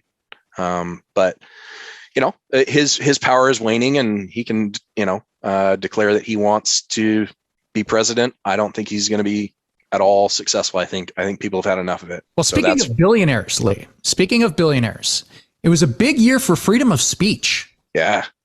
And Kanye West, or Ye, as he likes to be referred to now, has ended up professing his love for Hitler and other wild statements that he's been making just all over the place. I could literally say anti-Semitic and they can't drop me. I could say anti-Semitic things and Adidas can't drop me. Now what? Now what? Now they just dropped you. That was Kanye West last week on a hip-hop podcast called Drink Champs, back when he was a billionaire and had a lot of contracts and bank accounts and agents. Today, Adidas joined the long list of companies cutting ties with Ye, as he now calls himself. The move costing Ye his billionaire status. Forbes reports his net worth dropped to $400 million after Adidas dropped him. Their partnership was reportedly worth about $1.5 billion. Several other major businesses and brands have also dumped him. In fashion, Vogue, Balenciaga, and just today, The Gap yanked all his Yeezy stuff. JP Morgan and Chase kicked him out of the bank. Talent agent CAA dropped him as a client. Twitter and Instagram suspended all of his social media, everything. Not a good day for Ye at all. Elon Musk has also kind of experienced some of the major losses this year. Well, he ended up purchasing Twitter, and he wanted to bring back free speech. That was like one of his main things, right? Bring back free speech. Last night, Twitter CEO and self-proclaimed free speech advocate Elon Musk purged at least 8 journalists from the platform. Basically, the idea here is to take over Twitter and do exactly in reverse what the accusation is that the previous owners did, as far as I can tell. The tweet that I posted that led to me being banned, as I mentioned earlier, when I posted it, did not violate the terms of service. Only hours later, after Elon changed them, did it violate the terms of service. And so, if he can kind of operate in that way, it seems like almost anything that you post could be construed as violating the terms of service retroactively. It's stunning. I'm looking at it right now. It's like a double take. What in the world is going on here? Well, I think Musk set off the 5-alarm fire. That really started this in terms of the Twitter train wreck and what's really been a black eye for Musk and a black eye for Tesla. Because right now we're in basically uncharted territory because of a self-driven, what I view as a $600 billion mistake when you combine all that Musk really started here. He's lost a reported $100 billion this year. $100 billion. So I just, you got to keep going back to free speech, right? Because like we always talk about this, like you're free to run a business however you want. You're free you're free to say whatever you want in this country. You can do whatever you want, but there are repercussions for your actions. Oh yeah. And I think what we're seeing is sort of how we correct people now. It's economically, because there can't really be a law against saying what you want to say. There can be a law against your what you say causing actions, and that's the insurrection thing. If the president of the United States says, "Let's go down that road. I'm going to go with you," and people go down the road and they attack, there can be repercussions for that. But if he said, "Boy, I sure wish people would do this. It would be awesome," he would be protected. That's free speech. The government cannot stop stuff like that. Elon is an interesting thing, and I thought he was right. I thought that Twitter was probably suppressing people, but they were, but they're a private company. They can do that. Mm-hmm. But when he came in, I really thought, man, this guy is really going to be good for this. He's going to cut out a bunch of the fat and he's going to make this into a more free speech platform. And he had a real opportunity to do it. And I think he's squandering it. If he had come in and he had immediately started banning all the other side, and then a week or 2 weeks later said, "See, it's not so good," and then opened it up, he would have won everybody over. If he would have said, "See, this is what was happening on the other side. Now you guys know what it feels like to be censored." I think he's learning it's a lot harder than it really is to. Well, I think he doesn't care. I think he's rich enough. I mean, you say he lost $1 billion. That's only a third of his wealth. Oh yeah. So like he doesn't. Or 100 billion. It's only a third of his wealth. Right. I don't know how much he has. That's the thing is, I think narcissism. He's a dude that doesn't give a fuck, and he can lose 100 billion and be like, "Meh, I'm still the richest dude in the world." So, but if he had been smart about that, he had a real opportunity to turn Twitter around, because Twitter is a unique thing in that so many people follow it, and it is an immediate source of real-time information. It's crazy how fast it gets. And if he had focused on that and said, "Hey, we're not going to shut this down. We'll have some policies to make sure that people aren't abusing it, but by and large, we're going to leave this thing open." And if he had come in, and even if he had done what he did, where he started banning sort of the left and censoring them. If he had done that and then immediately 1 week later pulled the veil off and said, "Just kidding, I just wanted to show you guys that it doesn't feel real good," he could have been successful. But I think his ego's in the way, and I think he doesn't give a shit. It's interesting. We'll see what happens with that. Like other companies have had the same things happen this year, like with Spotify or Carhartts on the other side. It's just funny how you're right. Everybody's voting now with their pocketbooks and, their actions with, hey, well, I'm just going to not sign up for Spotify, or I'm not going to buy Carhartts or whatever it is. That's how it goes. It's like, right. And companies make decisions based upon what's going to make them the most money. Some of them make decisions on short term. Some of them make them on long term. We live in a very short term right now. Businesses are basing their decisions on pretty short term stuff. Look at Boeing. Boeing made some decisions that were short term, and it's going to cost them for 40 years. It's going to cost them massively. But they can pander to whoever they want. They can do whatever they want. But as consumers, we get to make decisions about what we want to buy and where we want to spend our money. And if that's a social decision for people, great. If it's a utility decision, great. Well, let's get into some lighter topics here. Yeah. Let's move into sports, buddy. Let's move into sports. So as we mentioned at the top of the broadcast here, Russell Wilson was traded to the Seahawks. Russell Wilson was traded to the Denver Broncos from the Seahawks. Your Denver Broncos just pulled off the steal of the century. Mm-hmm. This is flat out highway robbery of Russell Wilson. I still can't believe it. They do have a quarterback on the roster. I think is Geno. Yeah, is Geno still on the roster? He's still on the roster. But Skip, I don't think you go forward and try to go very far with him. It's one of the biggest acquisitions, if not at the top of the list, in the history of the league, because all of a sudden you got a quarterback who has been to two Super Bowls and nearly won both of them. Yep. And it seems, Skip, when you look at it, you're like, damn, they gave up 2 1s, 2 2s. They gave up 3 players. Two of those players are starters. You're like, so you got Russell Wilson. Who would have thought that this would have worked out so well for the Seahawks?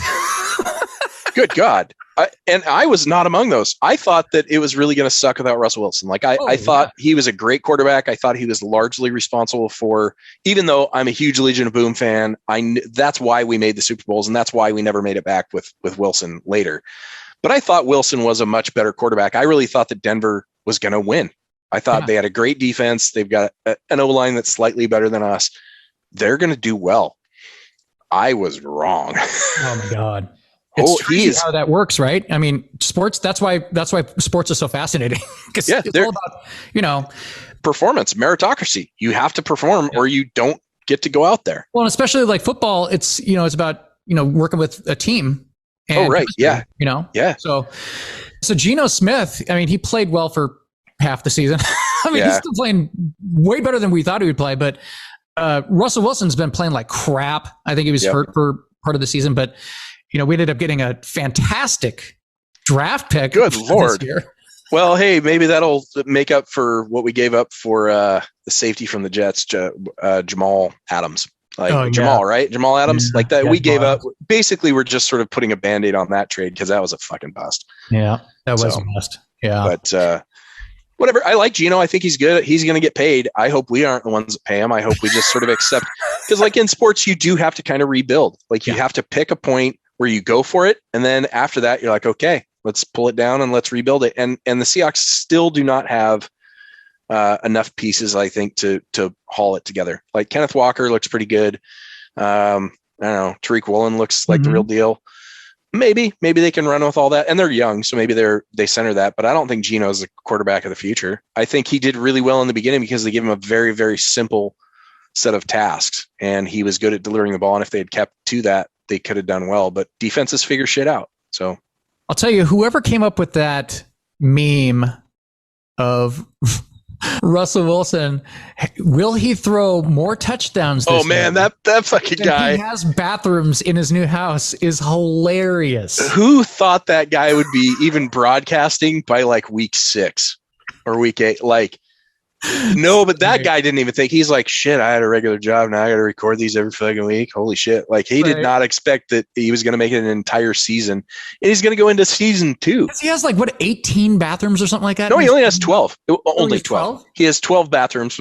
Russell Wilson has thrown 7 touchdowns. They're done. He's done. Just rebuild for next year and hope that they can teach him the offense. And I think he's a dude that, for all of his hard work and all the stuff that I still really love about Russell Wilson, I think he's a weird dude. He's not a real. He's a strange guy, right? Broncos country, let's ride. Broncos country, let's ride. Broncos country, let's ride. Broncos country. Let's ride. And I think he has a hard time accepting, like the reason he left Seattle is because he believed that he was more of the reason that they were successful than was the truth. And I think when that happens and you stop trusting the coaches and you think that you're the reason, then when you go into the new situation and the coach is trying to tell you what to do, you might just say, I got this. You brought me here to fix this. You never know. Everyone loves a comeback, so he could do something crazy next year and be like. Look, if he accepts the offense as they build it, and if he truly commits to being a pocket passer, which I don't know if he can because he's short, but if he truly commits to that and learns their offense, he's a dude that can do amazing things. He was never even supposed to be in the NFL.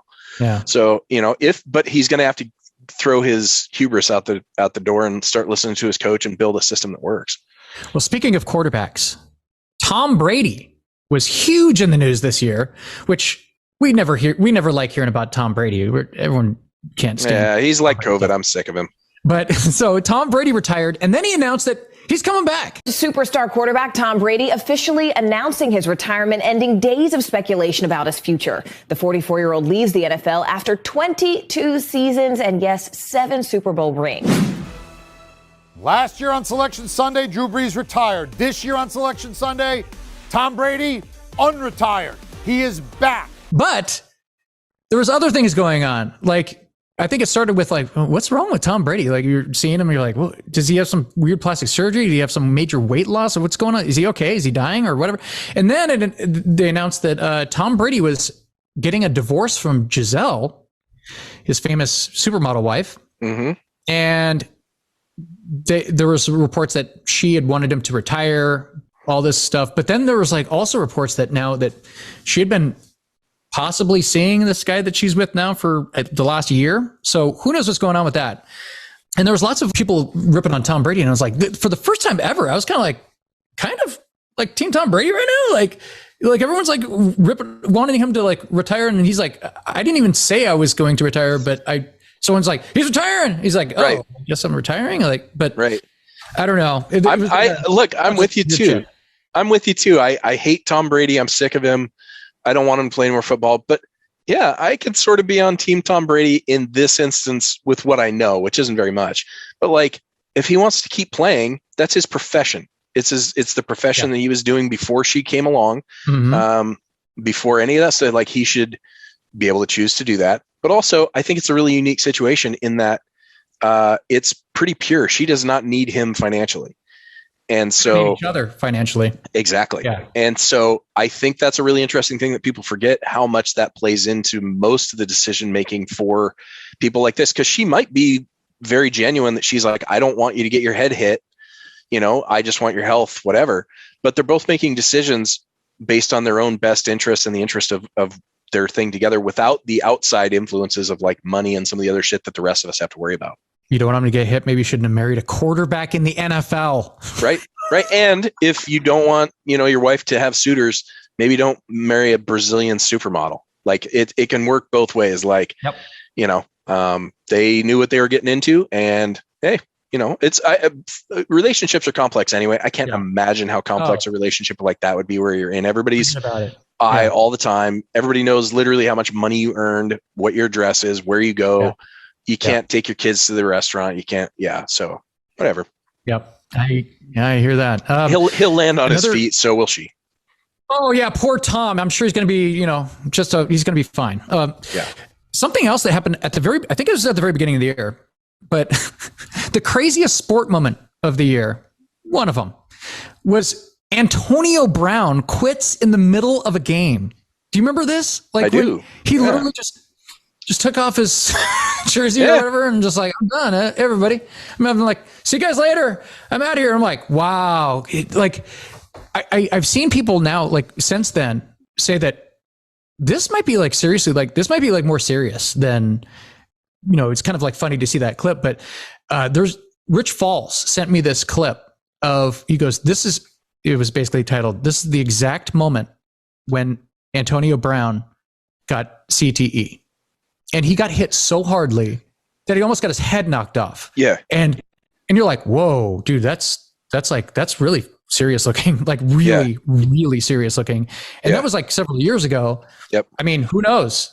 But it's also, whether it's whether it's CTE or just mental illness or, whatever, we're going to have to at some point come to terms with the fact that a lot of the people that we put on TV and put on a pedestal and pay a bunch of money are mentally ill.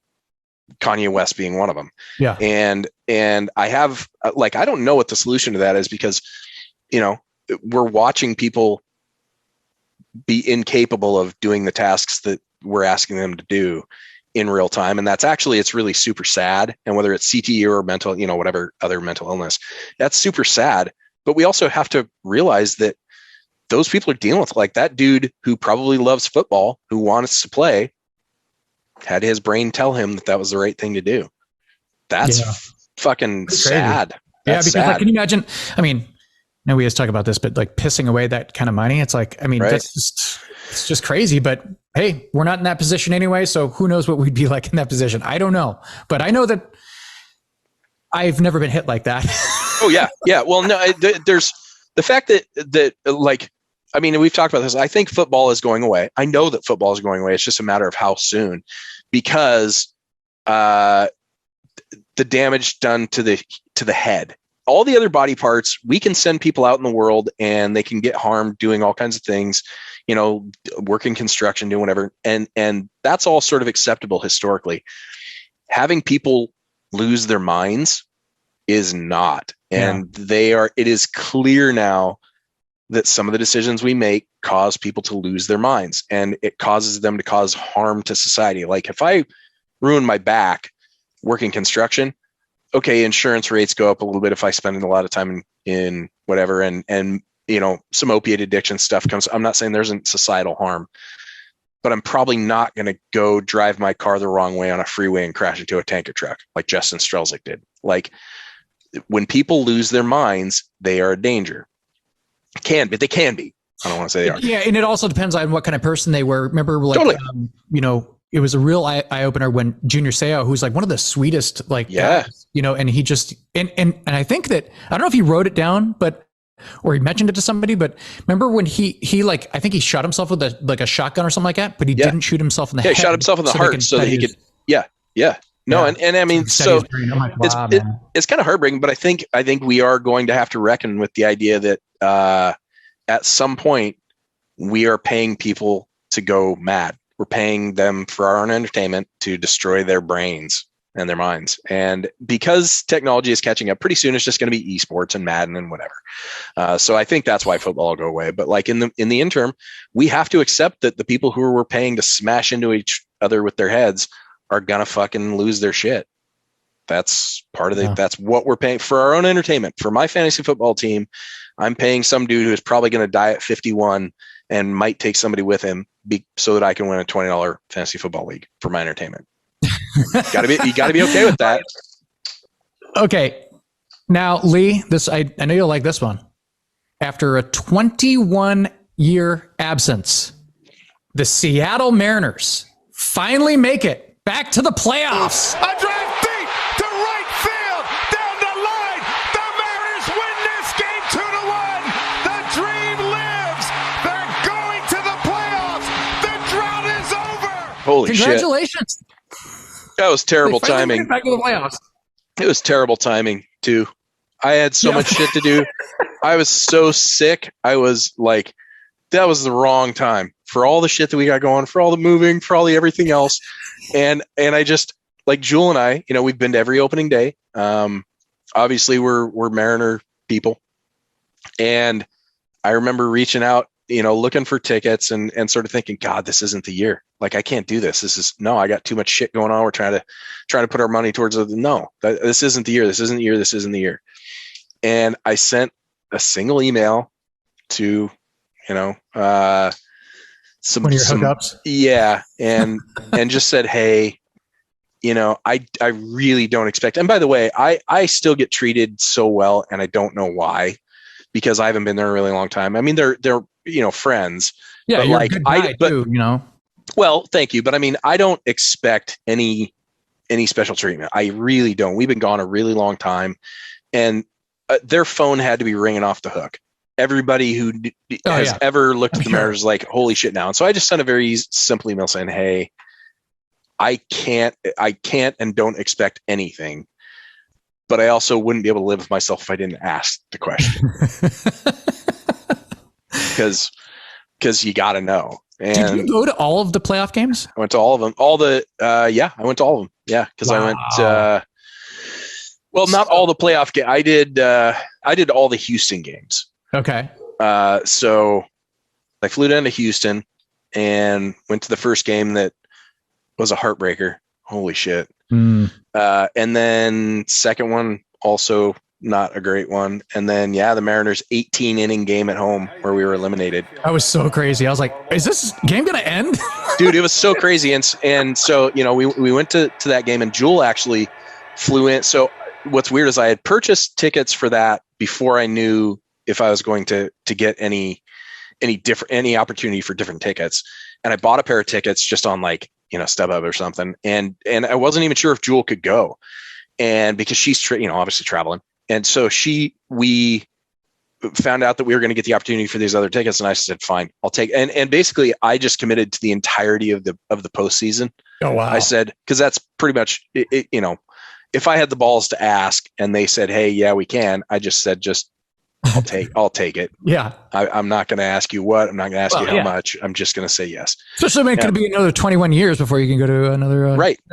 And so I ended up with actually 4 tickets for that home game. And so Ryan and his wife ended up buying the ones that I bought on StubHub, but we didn't get to really celebrate or get together or do much for the game because Jewel was in Atlanta the night before that game. I flew from Houston to Seattle, stayed at Brian's house. We got a hotel for that night. Jewel flew in. So the game was on a Saturday. Jewel flew from Atlanta and got into Seattle after midnight that Friday. So technically she got in Saturday morning and we didn't get to the hotel. We were, set up in the hotel at 2 in the morning. Wow. Went to sleep, woke up. The game was at 1. We basically crossed the street. She needed to get sleep because she was totally smoked. Yeah. We walked across the street, walked in. She had to be in Florida that night. And every inning that it extended, she kept saying, I hope I don't have to leave. I hope I don't have to leave. We had already checked out of the hotel and threw our bags in their little checker there. And I took her. So we stayed for the whole thing and finally broke out and we lost. And then she ran across the street to the hotel, got the suitcases. I ran and got the car. By the way, I had to wake up at 6 a.m. to park it because the hotel kicked us out because we couldn't park the car during the game. So I went and parked the car, went and got the car, drove around the block, picked her up on the sidewalk with her gear and took her to the airport and she flew to Florida. So it was a whirlwind. And by then I was super sick because I got whatever sickness was going around. And so but honestly, it was an amazing experience. It was so fucking awesome because, for 20 years we've been waiting to go back to the playoffs. And it was awesome to go down to the game and see Toppy and Ryan joined for that. And well, in Lee, they've built up some sort of they have finally some known superstars that are young. Yeah. Well, like I predicted last year, they've got a team. They got a team, man. And I was surprised.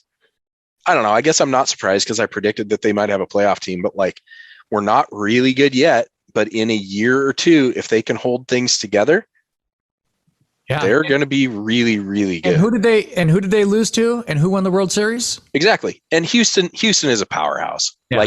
Not anymore. They're on the decline. They have a few good guys, but their reign is over. But they started that reign in 2017, 2018. They were there because they built the young guys sort of similarly to what we have done now. So our time is coming, man. And it's so good that we're moving back to Seattle because I want to be part of it. I want to be in there. I want to go help, if I can, because I owe so much to the people who have treated us so well over the years. I want to go back in there and see if I can help somewhere. Yeah, that's awesome, man. Well, yeah, we'll see if the Mariners can finally do it in 2023. We'll see. I think they'll make the playoffs again, but they're not going to win the World Series until I'll make this prediction. We will get to the World Series in 24.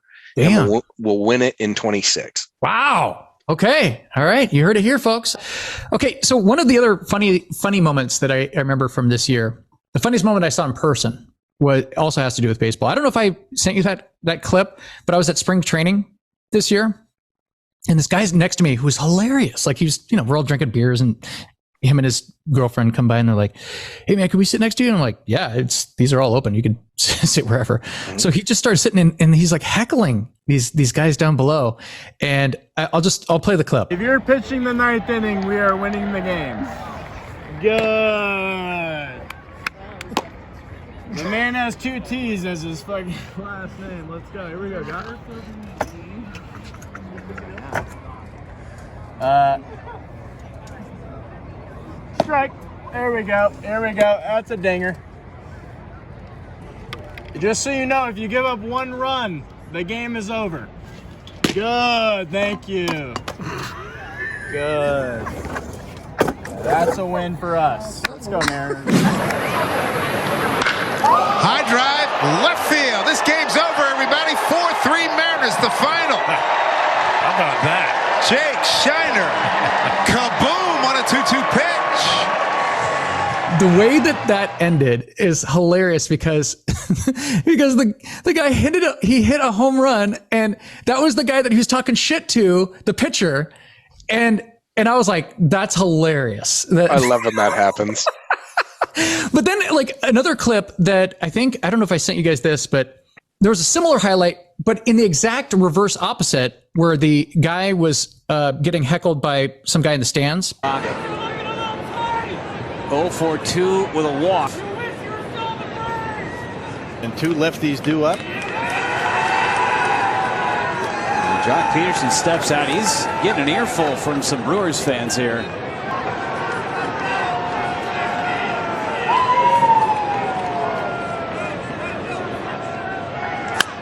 Fly ball deep right center.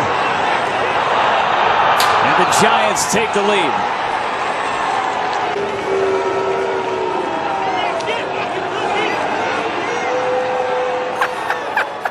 Dude, I love that. So people forget what makes people perform great in individual instances is often that chip.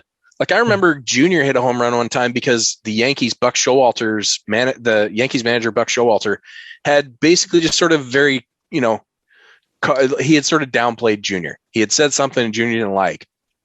Junior hit a bomb, crossed home plate, and grabbed his crotch and basically said, "Suck it." And it made, like, I remember it was a big deal then. They're like, "Hey, he's this clean cut kid, whatever. He's the kid. Right. He shouldn't be doing that." But what do you think motivates him, and why did he hit more home runs against the Yankees than almost anybody else? Spite. And if some dude fires you up, you're going to go out and probably perform better. At least those guys will. They're pro athletes. One time he's like, if he got traded to the Yankees, like something, he would retire. He'd retire. He would never. Yeah. But like, that's the thing. What made Richard Sherman so great against the 49ers? It's the chip. It's the chip again. Yep. He had something to prove. And when somebody gets put in that position, I don't know why anybody heckles anybody, because it almost always turns out that way. Like, you're giving them fight, especially at that level, like at the major league professional level. Those guys are not ones who are going to be like, "Oh my God, that guy doesn't believe in me. I think I'm going to lose." They're going to be like, "Fuck that dude. I'm going to hit it over the stadium." That's like Dan Marino getting chose the last quarterback in the NFL draft. And it's Aaron Rodgers. The first round of the NFL draft. And then, Aaron Rodgers, Tom Brady, Russell Wilson. It's crazy. Richard Sherman, Earl Thomas, Cam Chancellor. Those guys who, like, if they come out, how many number 1 draft picks work out? Like the number 1 overall? Very few. Yeah. And I think part of it is because they believe that they just belong there and very rarely go out and do it. The ones who are in the 5th, 6th round, if they have the ability, they're going to go out and punish because they want to prove everybody wrong. Yeah. Yeah. Moving on here, because we got some stuff to cover here. So the Live Golf League. Outraged 9/11 families released an ad earlier this week taking aim at the Live Golf Tournament. This golf tournament is taking place 50 miles from Ground Zero. The controversial Live Golf League is funded by Saudi Arabia's Public Investment Fund. It's part of a multi-billion-dollar effort by the kingdom to repair its reputation after a long history of human rights violations. They haven't been been held accountable for any of these crimes. And we're supposed to just be like, yeah, nothing to see here. Where's my golf ball? Let's go. Tee off. This is one of those ones where it's kind of like, I think we were talking about this previously. I don't know if it was via text or whatever, but Phil Mickelson joined the league for a reported $200 million and got some pushback because it's backed by the Saudis. Mm-hmm. And they were signing a bunch of people, by the way, not just him. But now, Lee, my question to you is, if someone waved $200 million in your face, would you be like, oh, no, oh, whoa, no? I mean, I get why someone like Tiger Woods kind of snubbed his nose with their offer to him, but $200 million. Well, I think it's hilarious. Like, of course I would fucking take it. But also this fake sort of pearl clutching at, we don't like their human rights record. You can't go work for them, whatever. In a fucking sport that didn't allow black people until we were in high school. Yeah. Like the hypocrisy is so thick. Go fuck yourself if you want people to choose their golf associations based on human rights or equal opportunity. You're fucked. Like they have no argument. So Phil Mickelson should have done it, or he should have just made the decision for himself, and he did. And I hope it pans out for him, because who the fuck thinks golf? He was trying to explain it and everything. It's like, dude, just say what it is, man. Like, yeah. That's the Alex Rodriguez problem, is when Alex went to the Texas Rangers and he said, I took this because I want to win. Well, everybody knows why you took it. Just say it. They gave you $250 million. Like, just say it. It's fine. We all would have done the same thing. Phil, you should have said. Now, of course, some of those, they can't do it. Like, he is the spokesperson essentially for that league. He can't say, fuck, yeah, they're a shit show, but they gave me $200 million. Like, he has to say, hey, it's the league. It's the great thing. It's the future. Sort of. So I get that publicly, but like, I bet if he had a beer with that dude, he'd probably say, oh yeah. Why do you think I fucking did it? How much money do you have? Just right. check. Yeah. Why do you think I did it? You fucking tard. Okay. So here's kind of a cool little personal sports one. My mom's best friends, Gene and Gunnar, she went to high school with them and everything. Okay. This is kind of funny, but it's kind of cool. Their son, Wes, just got inducted into the Pickleball Hall of Fame this year. Isn't that kind of crazy? That's rad. I love that. I like the fact that there is even a Pickleball Hall of Fame is amazing, but hey, you know what? That reminds me of like that lady that found out, like, if you're from, like, the Olympics allow every country to have a certain number of Olympians or whatever. And then she went and found out like skiing was one of them. And she was like she was a terrible skier. Right. And she's like, hey, fuck it. I get to go to the Olympics. Like, that's a dude that was probably pretty good at baseball, probably an okay basketball player, or tennis or whatever. And he's like, yeah, but those are hyper competitive. If I go to pickleball, I'm going to get in the Hall of Fame. Like, brilliant. I will never forget when John McEnroe was on Howard Stern, and you know how Howard always like takes calls so they can, you know, bash the shit out of the guest or whatever. Yep. So this guy calls in and he goes, you're such a puss. He's like, what a fat, you know, like they're just like ripping on him and shit. And he goes, let me tell you something right now. He goes, I played all those sports. I played football. I was good at baseball. I was, you know, he was the athlete, man. He goes, but what did I excel at? So he had to pick, you know, it's like one of those things where it's like, not everybody's a Bo Jackson or a Deion Sanders, you know, like those are like a very, very rare, like that you can actually play those sports. I don't even know if have there been any of those guys lately? I don't know. But think about that. Like if you're really good at, I don't know, anything, pickleball. Right. Okay. And I can make a career at this. Like, okay. And I'm going to do it. Yeah, right? Absolutely. Yes. 100%. Yeah. Speaking of stars in sports, there's one that was controversial, and we were kind of talking about this off the air. Brittney Griner.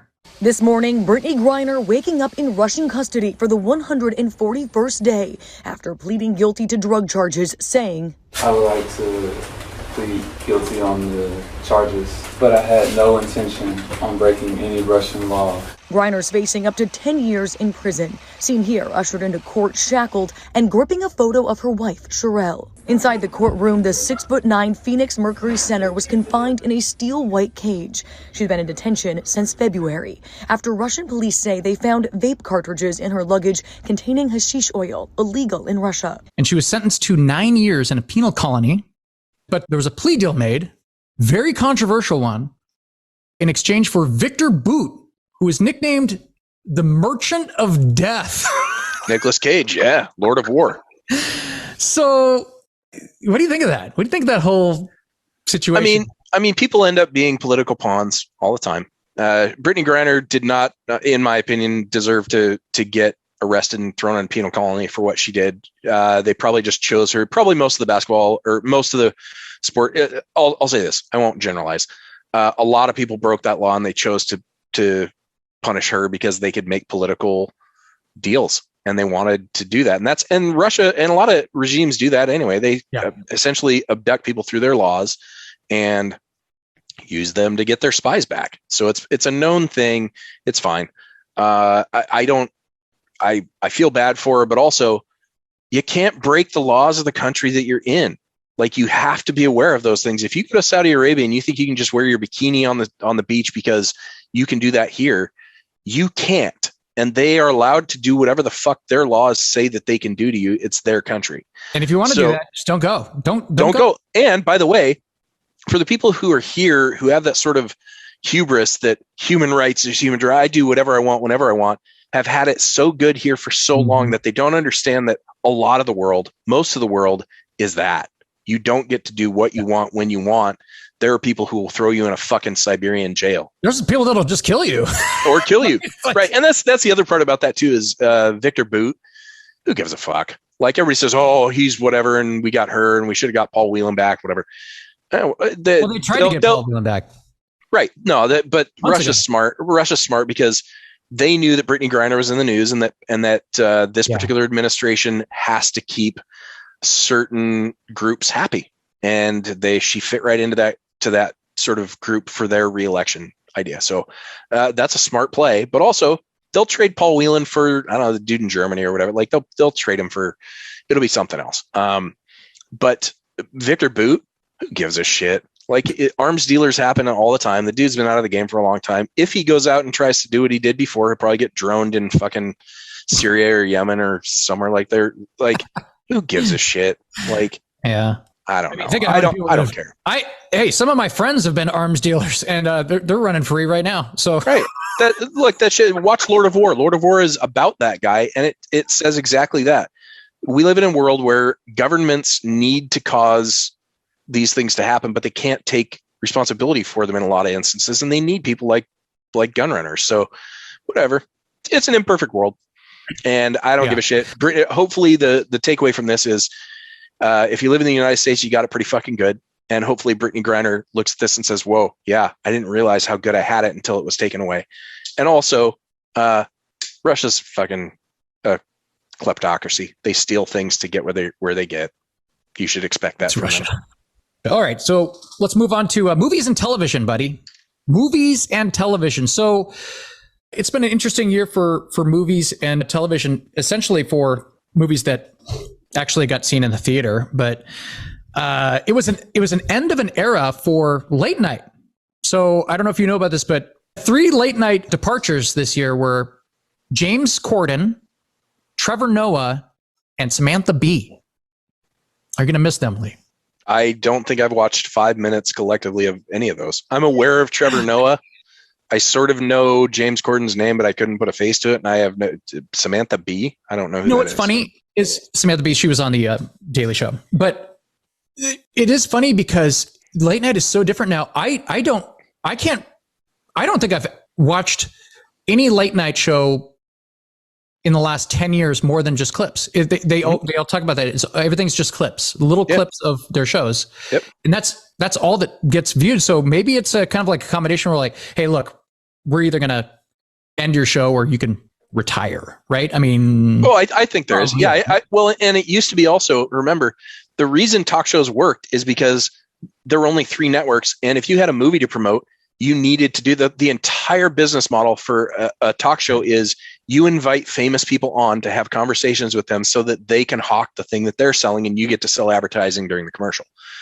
Now those stars and the movie people, they don't need TV to do that. They can promote their shit through 10 million other channels. Twitter and Instagram. So nobody really gives a shit what, Scarlett Johansson has to say to Jimmy Fallon, because she said it on her Instagram this morning. Well, someone brought this up, and I thought this is kind of an interesting question too. Just backpacking on what you just said. Are there famous people anymore? Like, in the sense that there were, like, back in the day, there would be like a Jack Nicholson, or like people that Jack Nicholson was famous for really not doing any of that shit. Like, he would not go on talk shows, but he was like, "Ooh, there's Jack Nicholson." He's like, the only time you'd ever see him, like, outside of, was at a Laker game. Yep, at the Laker games. Mr. Bryant, I wonder if you'd mind signing an autograph for me. Sure. So nice to see a man with dignity who'll actually sign an autograph and go on television instead of those bad men like Jack Nicholson. He won't even go on TV. But there was those famous guys that were like famous guys, like Burt Reynolds, or like just all those old. Oh, must be Burt Reynolds or something. You know what I mean? Yeah. Timely reference there. Yeah. But seriously, like, everyone's so open now. You have to be, like you said, you have to be like active on your Instagram. Your whole life has to be posted and all this shit. And, everyone always knows everything that's going on now. Like, Oprah's like, "Hey, I had a party for blah, blah, blah." And there's like all these people. And it's like, okay, like, Oprah's not a good example because Oprah's super famous, but she was famous previously in the 90s and stuff like that. So it's interesting that famous isn't famous anymore, right? No, but I think in my mind it's a little bit different. Where movie star. Maybe it's like the movie star. Like, yeah, well, I think fame is becoming more of a currency because it used to be such a small group of people were famous. Now everyone can be a little famous, and breaking free from that to be mega famous is the real power. Because now if you're mega famous, you win. You can be the president. You can have $1 billion. If you reach that level of mega fame, the world is your oyster. And that didn't used to be the case. It used to be you still had to do your trade, where you were famous because you did a movie. Now the actual trade is fame. And the people who are successful at breaking out of that and being mega famous get rewarded like we've never seen anybody do before. Elon Musk is one of them, where Elon Musk made a bunch of money on his PayPal deal. And then he made some good investments. One of them was Tesla. And he's managed to make more money. But he makes more money off of his fame now than he makes off the rest of it. He makes money because he's famous. He's a brand. Elon Musk. He's a brand. And that's the actual thing. So I think when you say, are there famous people anymore? Yeah. I think they are mega. Because there's certainly famous people, but I think it's like, maybe the question was movie stars, and movie stars are certainly not. Movie stars are not. No, movie stars basically have to leverage their sort of niche fame into bigger fame. And that's like The Rock. The Rock is trying to turn it into something, Arnold Schwarzenegger tried to turn it into something, like Ronald Reagan turned it into something. Yeah. He's definitely probably maybe the biggest movie star. Maybe. Yeah, probably. Yeah, but he's not the most famous person. I mean, think about that. Who's more famous, Leonardo DiCaprio or Kim Kardashian? Yeah, exactly. And Kim, I have never seen any of Kim's movies. Exactly. All right. So, did you watch any TV shows this year, Lee? This year, God, I don't know that I watched anything in particular. A part of it was just because I didn't have as much time. Yeah. Like we were just busy, but I did revisit. I think I told you about this last year, maybe the year before. It was an old show on, I think, FX or something. It's just called Patriot. Mm-hmm. It only had 3 seasons. I don't know. It's so awesome. It's just super mellow and whatever, about a spy that gets a job at a pipe fitting company, and the language in it. Yeah, the language is so amazing. And I think that I realized that's something that I came to watching TV or movies this year. Is I really enjoy dialogue. Mm-hmm. That's why Aaron Sorkin movies and Aaron Sorkin stuff is really good. But I revisited Patriot and watched the whole thing, and I'm like, God damn, this is good. I wish I hadn't gotten canceled. But that's awesome. Yeah. I think the best newly discovered TV show that I saw was Winning Time: The Rise of the Lakers Dynasty. I didn't watch that. I still want to see that. Yeah. Fantastic, actually, man. Like, that's what I heard. That is a fascinating thing where you have like Jerry Buss, and then you have Larry Bird and Magic, and the Magic dynamic between him and Kareem Abdul-Jabbar. It's fantastic. So definitely recommend that one. Yeah. Worst movie. Did you see any bad movies this year? I'm sure I did. I don't know that any. I mean, it's so weird. I don't know if it's because I'm getting older, but just because I'm busy. Like, I used to be able to say that. Like, I used to be able to say, "Oh man, I saw that thing this year" or whatever. And but worst movie, I can't even think of what it would be. Yeah, I don't know that I. All right. I'm going to tell you right now, I can't believe how bad the Rob Zombie Monsters. Oh yeah, I probably wouldn't have seen that. I mean, I didn't see it, but like, Lee, you have to watch this movie, and then I want your review. I mean, I tried to even watch it and think, okay, maybe if it's just overly cheesy, then I can give it credit. But it's so bad. Oh God, it's so bad. And I had watched this YouTube video where this guy literally broke down everything about it and why it was so bad, and he was spot on. So once you get done with that, watching that, I don't really want to recommend bad things to you, but it's so bad. Here, drink this curdled milk. This milk is so bad, you got to try it. Oh, it tastes like, here, Lee, try this. Yeah, no. Exactly. Definitely, you have to at least watch 30 minutes of it. See if you can make it through that. Greetings from Transylvania. I'll see if I can make some time for a bad movie. I'm gonna go. Okay. The most entertaining movie of the year, I think it's got to be Top Gun. It has to be Maverick. It was amazing, right? And by the way, we have you, me, and Ethan were like, I mean, we are shocked. Yeah, that it was like so good because I was a skeptic. I was like, come on. There's no way. Look. Most movies later are not good, right? Most movies that come out that are remakes are just, not only are they not good, they're bad. Yeah, and especially 30 years later with the exact same leading star, like that's not going to work. That doesn't. I mean, like that's like saying that the newest Rambo movie would be as good as First Blood if they hadn't made 9 of them in between. And it wouldn't have been, or if they did Rocky 1 and then waited 30 years to do Rocky 2. Right. With Sylvester, you'd be like, this isn't going to be good, but they managed to pull it off. They did that with like Dumb and Dumber, which and it was terrible. It doesn't work. It never works. And then they did this one and it totally worked. Yeah. And by the way, remember I did that kind of that one clip where I was like, I think they took kind of like the best aspects of Top Gun and Iron Eagle and they combined them. Yeah, they did. Yeah. They're like, what would make Top Gun so much better is if they combined all like the plot lines from a subpar movie from the 80s that's, kind of like a kid's movie. Yeah. And then combine that into the coolest parts of Top Gun, which they did successfully. Yeah. And I think I think it was also really a palate cleanser because we were so hyper political about everything, and they managed to skirt all of that. They never said who the fictional country was. Yep. It was never like, a polarizing president. Yeah. It was never a polarizing president, like sending them into a, whatever. It like they managed to give us just a goddamn entertaining movie, just a fun ride. Yeah. It really felt like you were in a ride when you were like, watching. Did you see it in the theater too? You saw it in the theater, right? Yes, yeah, and it felt like a ride. It just felt good. Like, wow, how can it felt good, like a ride. Yeah, and it felt like a good movie. Like that's the thing is, it used to be that way. You'd go there and have fun. Yeah, exactly. That's probably why they held off. They're like, man, this is it's a movie that needs to be seen in a theater. Yeah, and they were right to hold that off because it was the biggest movie of the year by far, by a long shot. Yep. Coolest documentaries for this year. I know that you saw the George Carlin doc, right? Did you see the George Carlin doc? Mm-mm. Oh, you didn't see the one? Still not yet. Yeah. I think I still have to watch HBO that. There's a lot of HBO ones that I missed out on. Maybe I'll get HBO when we move back. I don't know. HBO's they've been one of the best streaming services there is out there. HBO, was it Max? They call it HBO Max. Yeah. They're awesome. And maybe we'll add it this year. It sure looks good.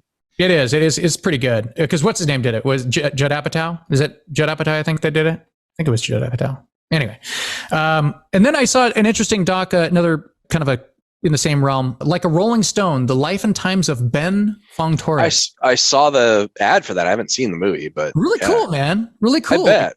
Because that guy's. I mean, he's like one of the main writers of Rolling Stone. Yeah, he's in Almost Famous. He's the one that sort of hires the kid in Almost Famous. Yeah. And this is Ben Fong Torres. I'm the music editor at Rolling Stone magazine.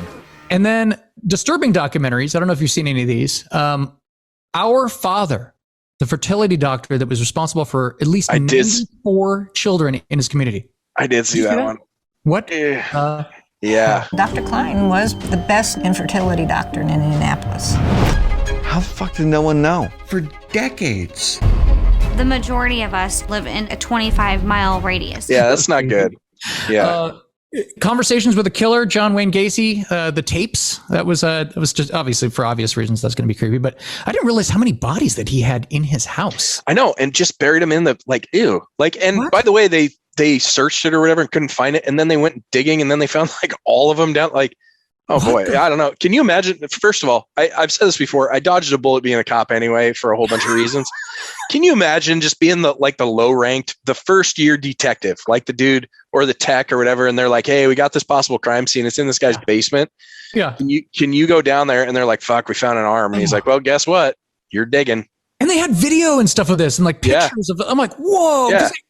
What made that so fascinating was I've never really seen any video or, footage of that guy. And and I always thought that was like older than what it was. It was only like in the 70s, right? In the mid to late 70s and the 80s and stuff like that. So that was like really cool to see all that kind of stuff. I mean, cool as a serial killer. I mean, they are fascinating. I do dig all that stuff. I always like seeing how people can go so far off the rails. And then the other doc, which I definitely know that you saw because I don't know if you were watching this with Jewel, was Downfall, the case against Boeing. That was heartbreaking, honestly. Like it was really well done. And it's true. They made some decisions that cost them dearly and cost people their lives. But it's also a really good sort of analogy for what we do all the time. We trade safety for profit all the time, or convenience, or whatever it is. And businesses are constantly doing that. There's that old thing in Fight Club where he talks about, a company decides what the average settlement is for a given flaw in a car. And if the average settlement costs less than doing the recall, they don't do one. I don't know if that's exactly true, but I think that's the calculation they all go with. Boeing was making decisions based upon the likely risk and the cost of that risk if it fails.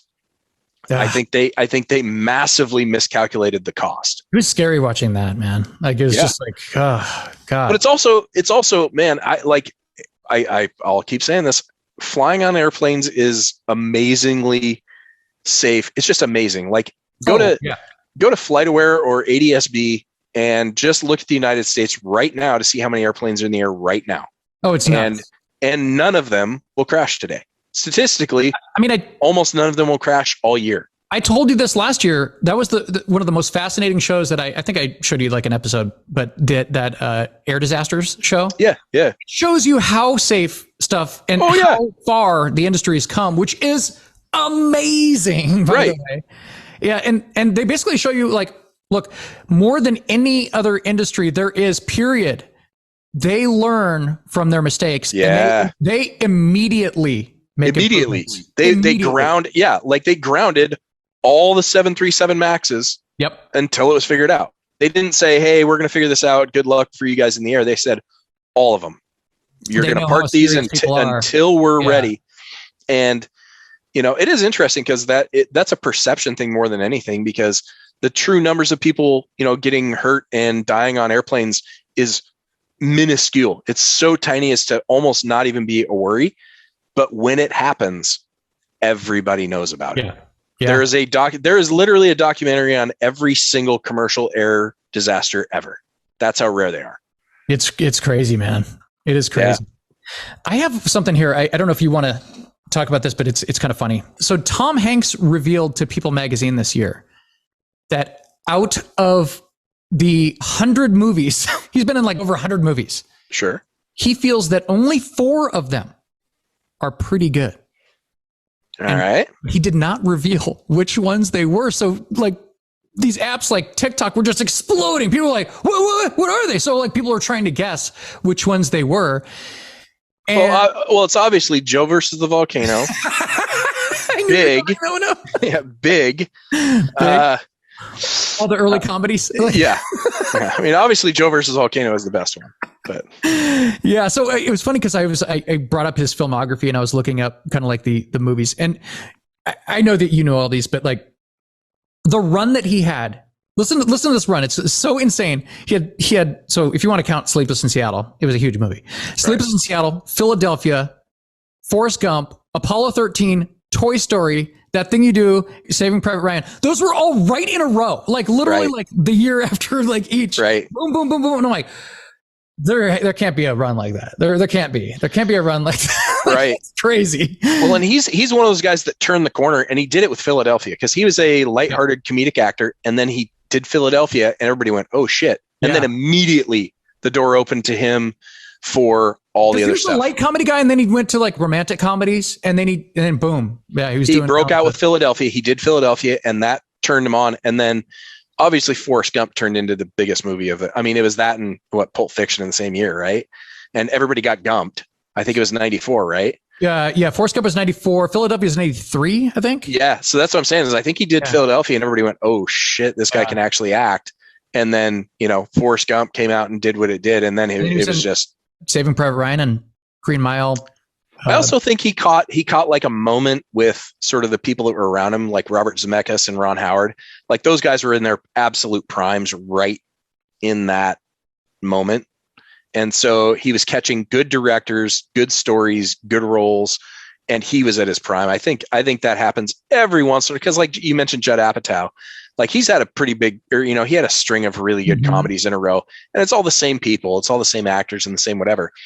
And I won't put him in the same realm as those movies, but like, I think if you find a thing that works, like a chemistry between people, you can have a run like that. And I think he did. I think it was the writing, the directors, and sort of just the roles that he was able to play, and he was able to string them together. I think that's, but those are huge movies. Those are massive movies. Pretty wild, huh? So it's an interesting question. People were just like trying to, who knows what he would think.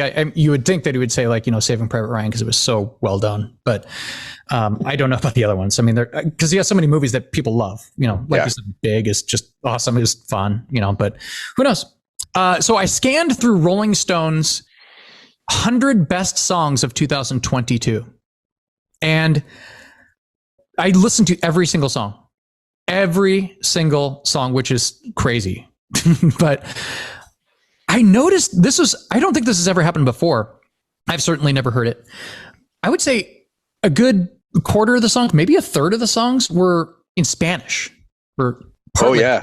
And I've never seen that before. And I was like, this is very interesting. And some of the songs are really good.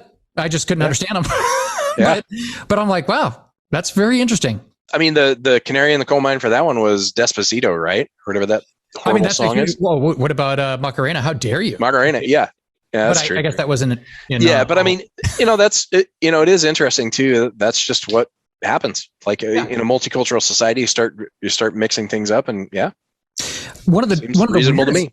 Trends that there was a couple of years ago that I mentioned on that old show that I used to do. The drums in rap songs, that it's like this weird, and I'm like, what is this? It's horrible. But the trend for the last couple of years has been these girls that they're really breathy. So like everyone wants to sound like Lana Del Rey or like Billie Eilish, and it's like, right. Right. Like, okay, that's not even like a singing voice.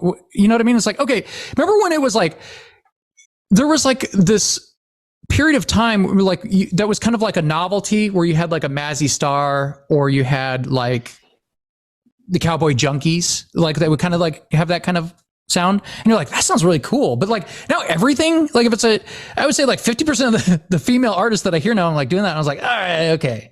It's kind of weird. Like, yeah, but that's true. I mean, like if you look back, why did every Eddie Vedder thing? I was going to say just before that, like, why did every metal band sound like Rob Halford? Like even Chris Cornell, like guys who ended up defining different genres.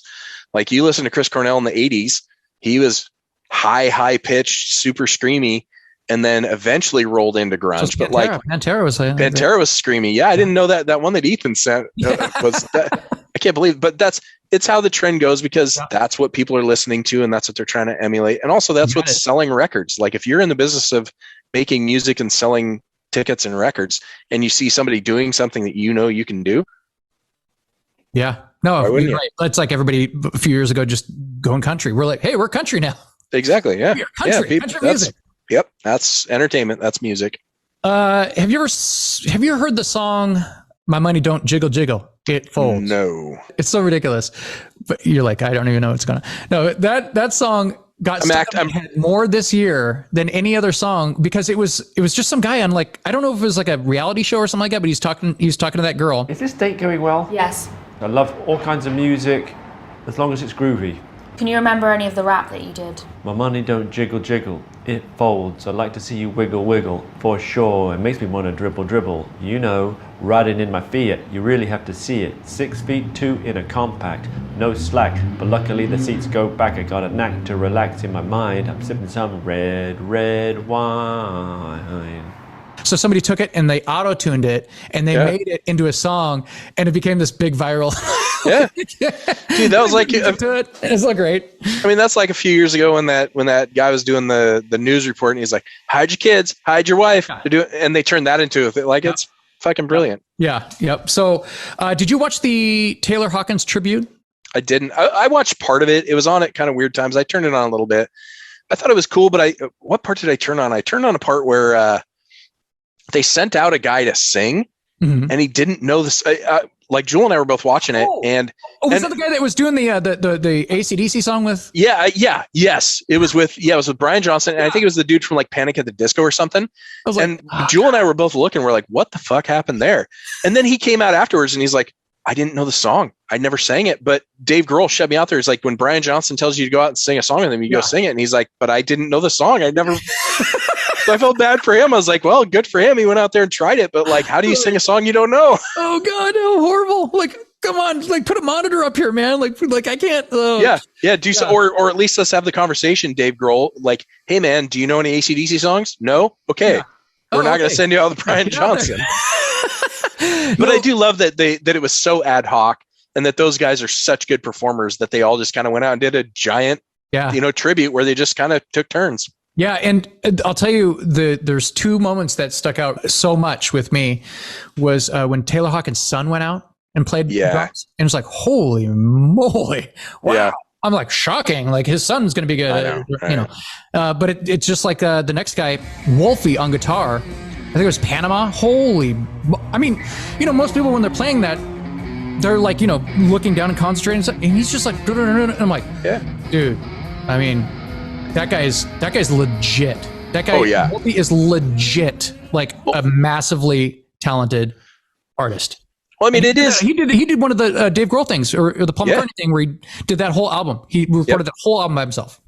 Yep. Well, and it does show that like if people have aptitude and they apply sort of a little bit of work, like clearly he enjoys doing music, but it's sort of like Tiger Woods. Tiger Woods is a great golfer because his dad started swinging a golf club when he was 2, but also because he stuck with it. Wolfie was basically listening to and learning from the greatest rock guitar player of all time, or the most innovative. It's hard to, that's an argument. I don't know, but like if you grew up around, I mean, like if you grew up with Eddie Van Halen as your dad and you are interested in music and interested in playing guitar, you're going to get some reps. You're going to get really good and you're going to learn some things that other people just don't. Go on tour with your dad? You totally can. Right. And so I think he's just one of those rare, most people don't exactly follow in their parents' footsteps. But when that happens, and they have an aptitude and they get the access to all that. Yeah. They were really fucking good. Yeah. Next one on the list is for Jen. Oh, don't even say the Red Hot Chili Peppers. It's just in passing.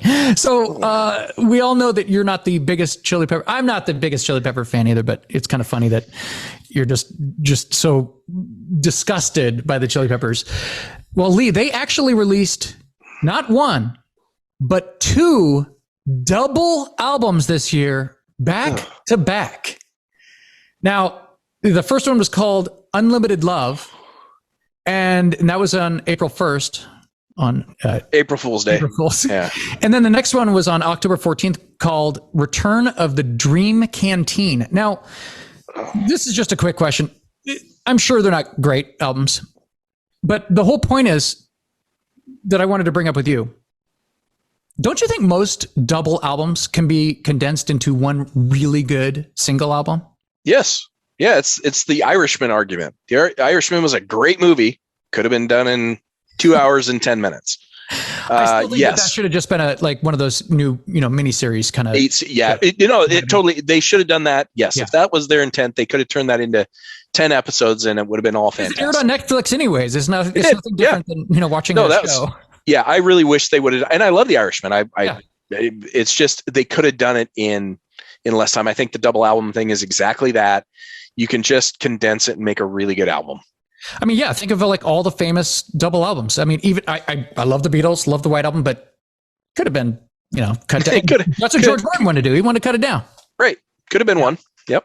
Got tossed by Fleetwood Mac. Even like, the River, Bruce Springsteen. Physical Graffiti might have been kind of tough, but even that, they could have chopped off some of the. I mean, a lot of those were kind of like demos from previous albums, anyways. So right, and I think as a sort of a wretch, I mean, in defense of the Red Hot Chili Peppers, like they're at the point where they can just do whatever the fuck they want, and it's not going to be good anyway. So why not put it in one fucking double album? Well, it's not going to hurt. Nobody's listening to it anyway. Nobody's listening anyway. Do whatever. Right. Make a fucking 10 album deal. Nobody cares. Okay, so the little last category I have here is deaths. So some notable deaths of 2022. So our buddy James Murr, his mom passed away less than a year after his dad died. So that was really messed up. Uncle Tim. Uncle Tim died this year. Did a full tribute episode to him. So if you haven't seen that, check that out. April Whale died. And she died on Earth Day in the month of April. Interesting kind of tidbit there. Yeah. The family dog, Killian, passed away this year. And my buddy Matt, his dad died. And it's always one of those, how like, so when someone's dad died, you're like, man, that's terrible. But like, this is one of those relationships where like his dad was like his best friend. Like, oh yeah. Like every time you saw like a game or something like that, he's flying out to games and stuff with his dad. It was like one of those kind of deals where like, so that was really, when he told me that. I mean, that's tough, but I think of that. Well, first of all, we're getting to the age where, I mean, people die in your life, but when you're young, you're definitely insulated from it because it's usually 2 generations apart. Like your grandparents might be passing away, but none of your friends die when you're young, really. And if you do, it's super rare. And then, if we're lucky enough to have our parents into kind of middle age, you get to a point where people start going away. Yeah, that's what Ryan said. He goes, man, we're at that time, man. We are at that time. Like I remember thinking that my grandparents were really old when they were like 77. I was like, oh my God, 77. Well, my dad's going to turn 81 in a week. Yeah. My grandpa was only in his 60s. Like, yeah. Right. And so, like, but like you said that your friend was really good friends with his dad. That feels like it's worse when they pass away, but I think I'm going to look at the positive side and say, you're right. It would be worse if he had a bad relationship with his dad and never made up. You're right. Because now he has all those awesome memories with his dad, and just fewer regrets. That's one of the picture that I have in my background was that I took in where we go hunting in Idaho. Mm-hmm. The biggest reason, I'm not the world's biggest hunter. I think it's fun. I think it's fine, but I don't do it really in my spare time except to go hang out with people I want to hang out with. The reason that I went to so much effort to go into those places is to be with my dad, to make those memories, because I didn't want to have to say at some point in the future, I didn't do it and now I never can. Yeah, right. Like that's the thing is like, if we're lucky enough to have our parents around long enough to have that perspective, because I think it's really hard to get that perspective when you're young. When you're young, everything you can do is to get away from your parents and to live your own life. And then at a certain point, if you're lucky enough to live long enough, and they are, you come back around to really appreciate them and realize, okay, no, I got to do what I can to hang out with them while they're here. Yeah, no, I think you nailed it. Some of the least shocking deaths of this year, essentially, look, if you're in your 80s and 90s, I think be on the list, right? Yeah, I think honestly 75. Like if you get to 75, you won the lottery, you made it. So if you pass away after 75, I'm not shocked.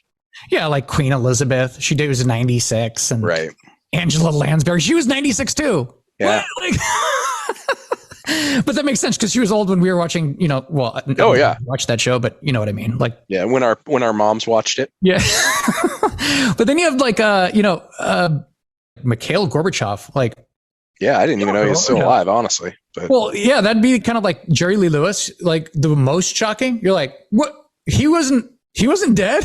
Yeah. There are a bunch of those that I was like, whoa, this is news to me. Weird. Yeah. I'm like, all right, okay, I learned something new every day. But continuing on with the least shocking deaths, Anne Heche She was nutty for years, right? By the way, Anne Heche, like, I'm not even sad about that. Like, she could have killed a bunch of people. Like, did you see that video of her driving down that road? I didn't see the video, but I don't have any sympathy for people. Like, I had very little sympathy for people who drove drunk before Uber and Lyft. I think they tested her. She wasn't even drunk.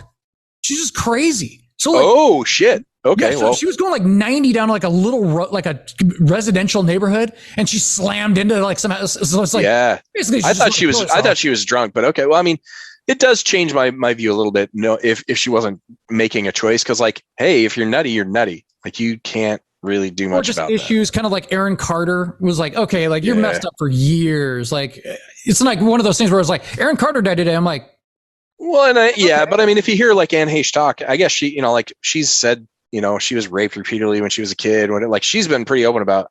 She had a really horrible upbringing, and whatever that history is or whatever it is, doesn't excuse anything. But I have a little more empathy for people who their brain is telling them to do something and it isn't because of a choice they made. Like, their brain, like when we get drunk, our brains tell us to do things, but it's because we poured dumb juice in there. Yeah. Well, you gotta, at a certain point, I almost respect people that would, take one of those little space heaters or, fill it up with whatever and just go to sleep, in their right. And just go to sleep in the garage, instead of, go out and like literally possibly kill a bunch of people and then either killed or, right. But remember, you're applying a logical analysis of a situation to a person that may not be capable of a logical analysis at all.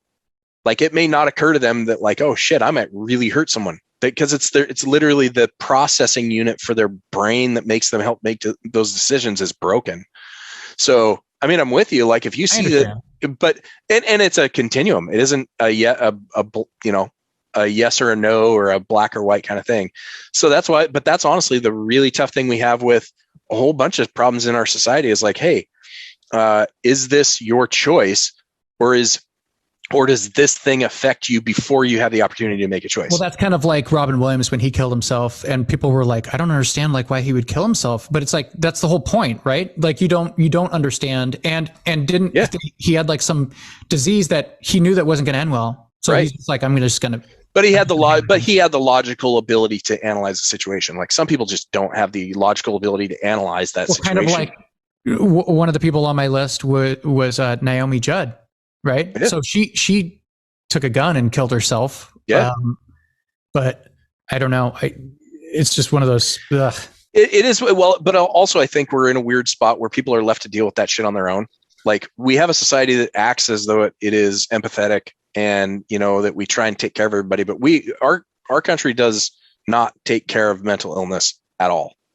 We don't do it. I was happy that the place I work at, they started adding mental wellness opportunities for people to participate in. That's covered through insurance. So I'm very happy about and that. our company has that too. It's pretty minimal, but even beyond that, the companies can offer it, but if it doesn't exist, because what happens to people when they actually try to seek that stuff right now is they go into a black hole. There's nothing there because we don't have the ability to give intensive therapy to people if they need it. We've taken, because intensive therapy often means depriving them of their right of freedom for that moment.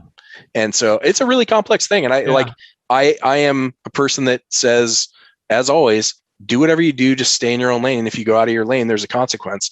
That applies to mental illness too. But I do have empathy for mental illness because, again, if you say, I know that I make bad decisions when I drink and I might hurt someone, and then you drink, that's completely on you.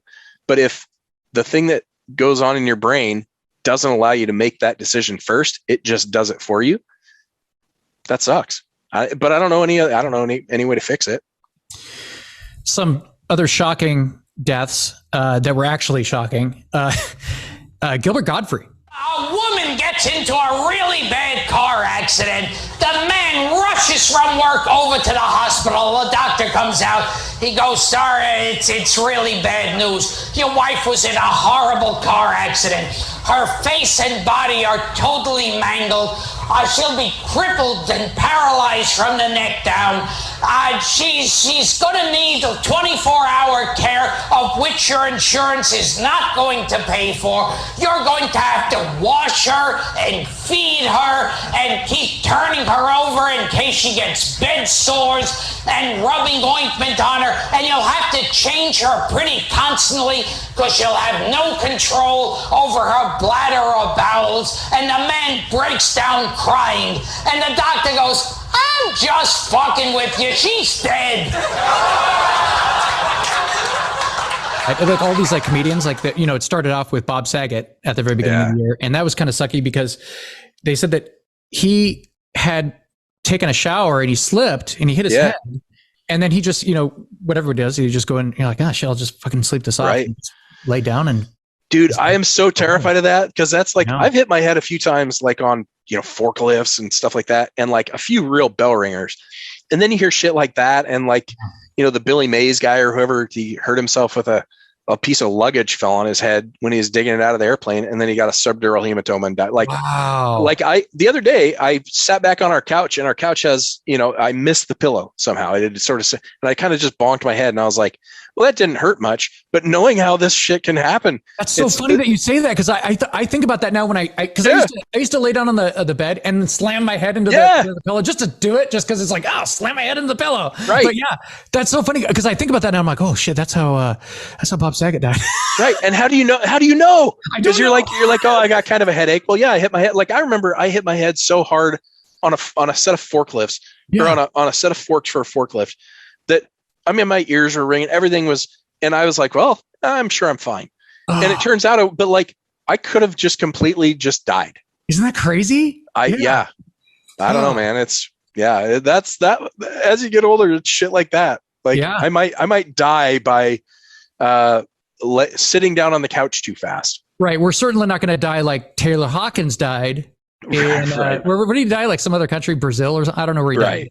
But yeah, it's like, that one's kind of, it was shocking when I heard it, but then it wasn't shocking when I heard what it was from. He was a known drug addict, and it sucked because he's such a awesome guy, like, awesome man, like, oh, it sucks, but it's like, it's not shocking. It's like, you can't, I mean, we're at the age where the input that you've put in starts to show up. Yeah. Like the input that you put in when you were 20, it's there. And it starts to show up. And if you've really, really beat your body up, it isn't a guarantee, Keith Richards, but it's a likelihood. Yeah, it'll start to manifest, and especially with stuff as hardcore as super illicit drugs. Well, Taylor Hawkins, he almost died like 15 years ago or something like that. And Dave Grohl was talking about it. They were both talking about it in one of their documentaries. And I mean, you thought it was over, but you don't know until you know. And I'm sure Dave knew, and that's why Dave's been kind of. It's not like but that's the thing too, is, you can't get stuck in this thing of thinking you can help people. Right. Like you can give them opportunities, and you can give them empathy, and you can give them love and support. They absolutely have to make that decision for themselves. And like I said, some people are incapable of making that decision. And I don't know what to do with that other than just do the best you can and observe it and try and build better systems. Yeah. But for people who are making decisions on their own, you cannot intervene in that. You can't. You can try, but I just mean you will not be successful until that person decides for themselves, this is it. Yeah, that's like a lot of the time when they say to reach out, do your best when someone's depressed and try your hardest, but it's like, you can only do so much, right? Yes. You and that's the thing. I think you offer support. I think you do what you can, but you can't get sucked into a vortex of thinking that your input is going to save someone. It won't. They can save themselves. Yeah. And it's unfortunate, but I'm sure that they'll have an awesome drummer that'll replace Taylor Hawkins. And he has a great legacy and he lived a good life. And some people die of tuberculosis when they're 9. Exactly. He had a pretty good fucking life. Exactly. Okay, so Lee, real quick here, predictions for 2023. I think you already made a couple of these with the you said the Mariners will go what? They'll go to the playoffs. Yeah, they're going to go to they're going to get booted in the division series again. And then, they'll do a little bit better in it'll be a very similar outcome. And then you think they'll win the following year, 2024? I think they'll go to the World Series in 24, and I think they'll win it in 26. Okay. I think they're going to lose to Atlanta in 24, and they're going to beat the Giants in 26. Wow, these are very specific predictions here. Okay. And then I think you kind of touched on this too, because I had this written down, but any predictions on the economy and the housing market? Yeah, it's teetering. I mean, people forget that in 2008 and 9, the economy actually started teetering in 2007, in like July of 2007. It took basically a year to collapse. We're 6 to 7 months into that cycle. So what are we, in June or July of 23, this stuff will really come home, and it's going to expose all the companies that have been investing in housing, and investing in shit like Airbnb, like buying houses. Like before they bought the paper that the housing was based upon, now they literally bought the houses and then sold paper behind it. Mm-hmm. The housing market was propped up by false scarcity, and low interest rates, and low interest rates are not going away. So my prediction for 23 is middle of the year, 2023, rates will stop increasing, probably by like April, they'll stop increasing, but the entire housing market, everything's going to come down in June. What do you think the highest rate will be as far as the like the Fed rate or mortgage rate? Fed rate's going to be 6%. Mortgage rate. I mean, mortgage rates are odd because they try to price that stuff in ahead of time. So like even as increases are happening right now, mortgage rates are coming down slightly because the market tries to predict what the Fed is going to do. And Jerome Powell said his target rate is probably around 6%. So they've already priced that in. So mortgage rates are actually not going to go that much different. Mm-hmm. But the deceleration that's happening even at the current rates and even at slightly lower, it's too late because the equilibrium for people's purchasing power is way out of balance. People always spend all their money that they can on housing. So they were already doing that at low interest rates and high purchase prices. I think I read this morning, it is in some markets, but 105% more expensive to buy a house today than it was in 2019. And I forget, that might've been a specific market I was reading about, but that means that we're in for a huge correction because interest rates are going to have diminished people's buying power, and they can't afford more. So the housing is going to collapse. There's no economic way around that. And with that, the question is, how big is the investment that the broader economy made in housing? Because that was the problem. The problem before wasn't that housing dipped. It was that they sold a bunch of bonds and financial instruments based upon it. So all the banks were sitting on top of housing. And when housing collapsed, the banks collapsed. It's the same now, except we're going to find out how heavily leveraged they are. And housing is going to crush. It's going to drop by 40%. I can't wait to see how this prediction pans out. We'll see. Yeah. And then the last couple things here, just real quick. I mean, will anything actually happen to Trump or Hunter Biden? Yeah, I don't know much about the Hunter Biden thing, but I think we have to confront sort of the real elephant in the room. Trump and Biden are both really old. they are old, and people don't know that. They do, but we were stuck with them. Yeah. And now people are sick of all of this horse shit. It is clear to see Biden is not all there. Trump is becoming irrelevant, but I'll truncate. They're going to indict Trump. They'll basically make him ineligible, but it doesn't matter. In fact, they got to be careful about turning him into a fucking martyr and rallying up his base. But I think Biden probably wins because the Republicans are going to be fractured. We're talking obviously in 24. But they always don't they maybe pick it happens sooner and sooner. I mean, Jesus, Trump's already declared that he's running for president, right? But that could be for other reasons. But now, what do you think of like the younger guys, kind of like DeSantis out of Florida and with Buttigieg? That's who it's going to be. We're going to come back around to a young president. This will be sort of a thing where People are sick of the status quo. They're sick of having old people. They're sick of having disconnected, divisive people. And you got to remember, like 2016 was a long time ago. And an entire generation has grown up since 2016 seeing this chaos, and they are now becoming voters.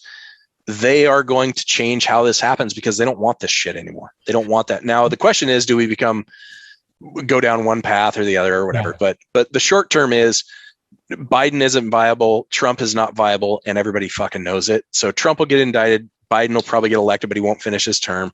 But in 23, wait a minute, are you saying he's going to die? Or he'll just step down. He's already incapacitated, and he has to make it another 2 years in his current state. And the Democrats have no choice but to put him up unless he dies or is incapacitated prior to the election.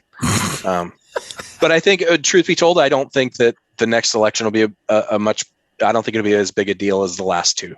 I think people are sick of the fight, and I think the midterms were sort of a big judgment on that. I think the bigger fight will be people be interested in what happens in the courts, and they're going to start lobbying legislation. I think instead of the president, they're going to start lobbying. The Congress shit will get bigger.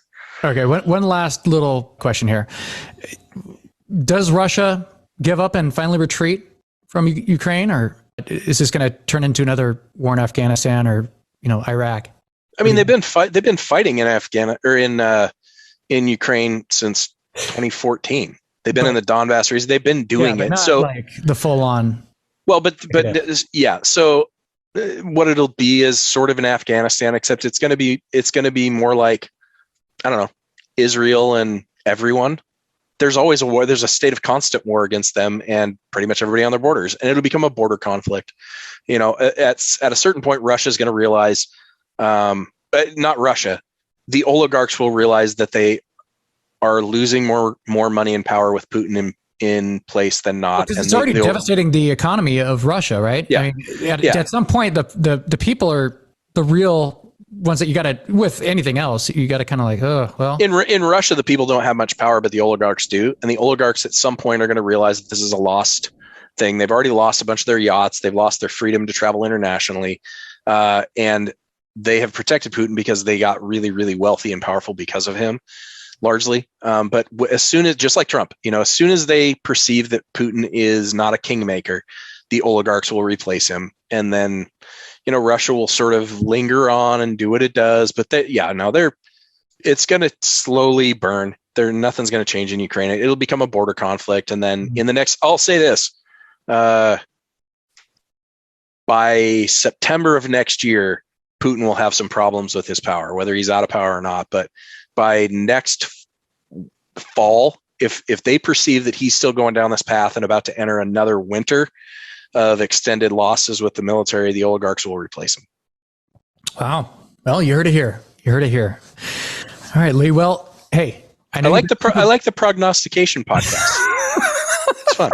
I know you've been super busy with everything lately, so I just wanted to thank you for taking some time out to record this. And it's been this year, just overall, I think it's been a better year, not for obviously for constant people die. That's going to happen every year, but I'm just saying, just in general, it's been a more positive year, I think. Coming out of 2020 and just all that, the shit with the election and pandemic. No, we're definitely getting better, and I think we're healing as a society a little bit because we're sick of fighting each other. Yeah. So next time I see you, we'll have to. Well, you're going to be in Seattle at that point in time, right? Yep. So we'll have to talk to you next time, maybe on another special episode with our boy Ethan or yeah, man. Well, I'm looking forward to it, and I'm looking forward to having some more energy. I haven't had much energy, but once I get back there and get through this move and get through all that stuff, I'll be a little bit more lively. So oh, you did pretty good, man. All right. Well, for Lee Olson, I'm Josh, and as always, thank you for being a friend. Happy 2023! Woo!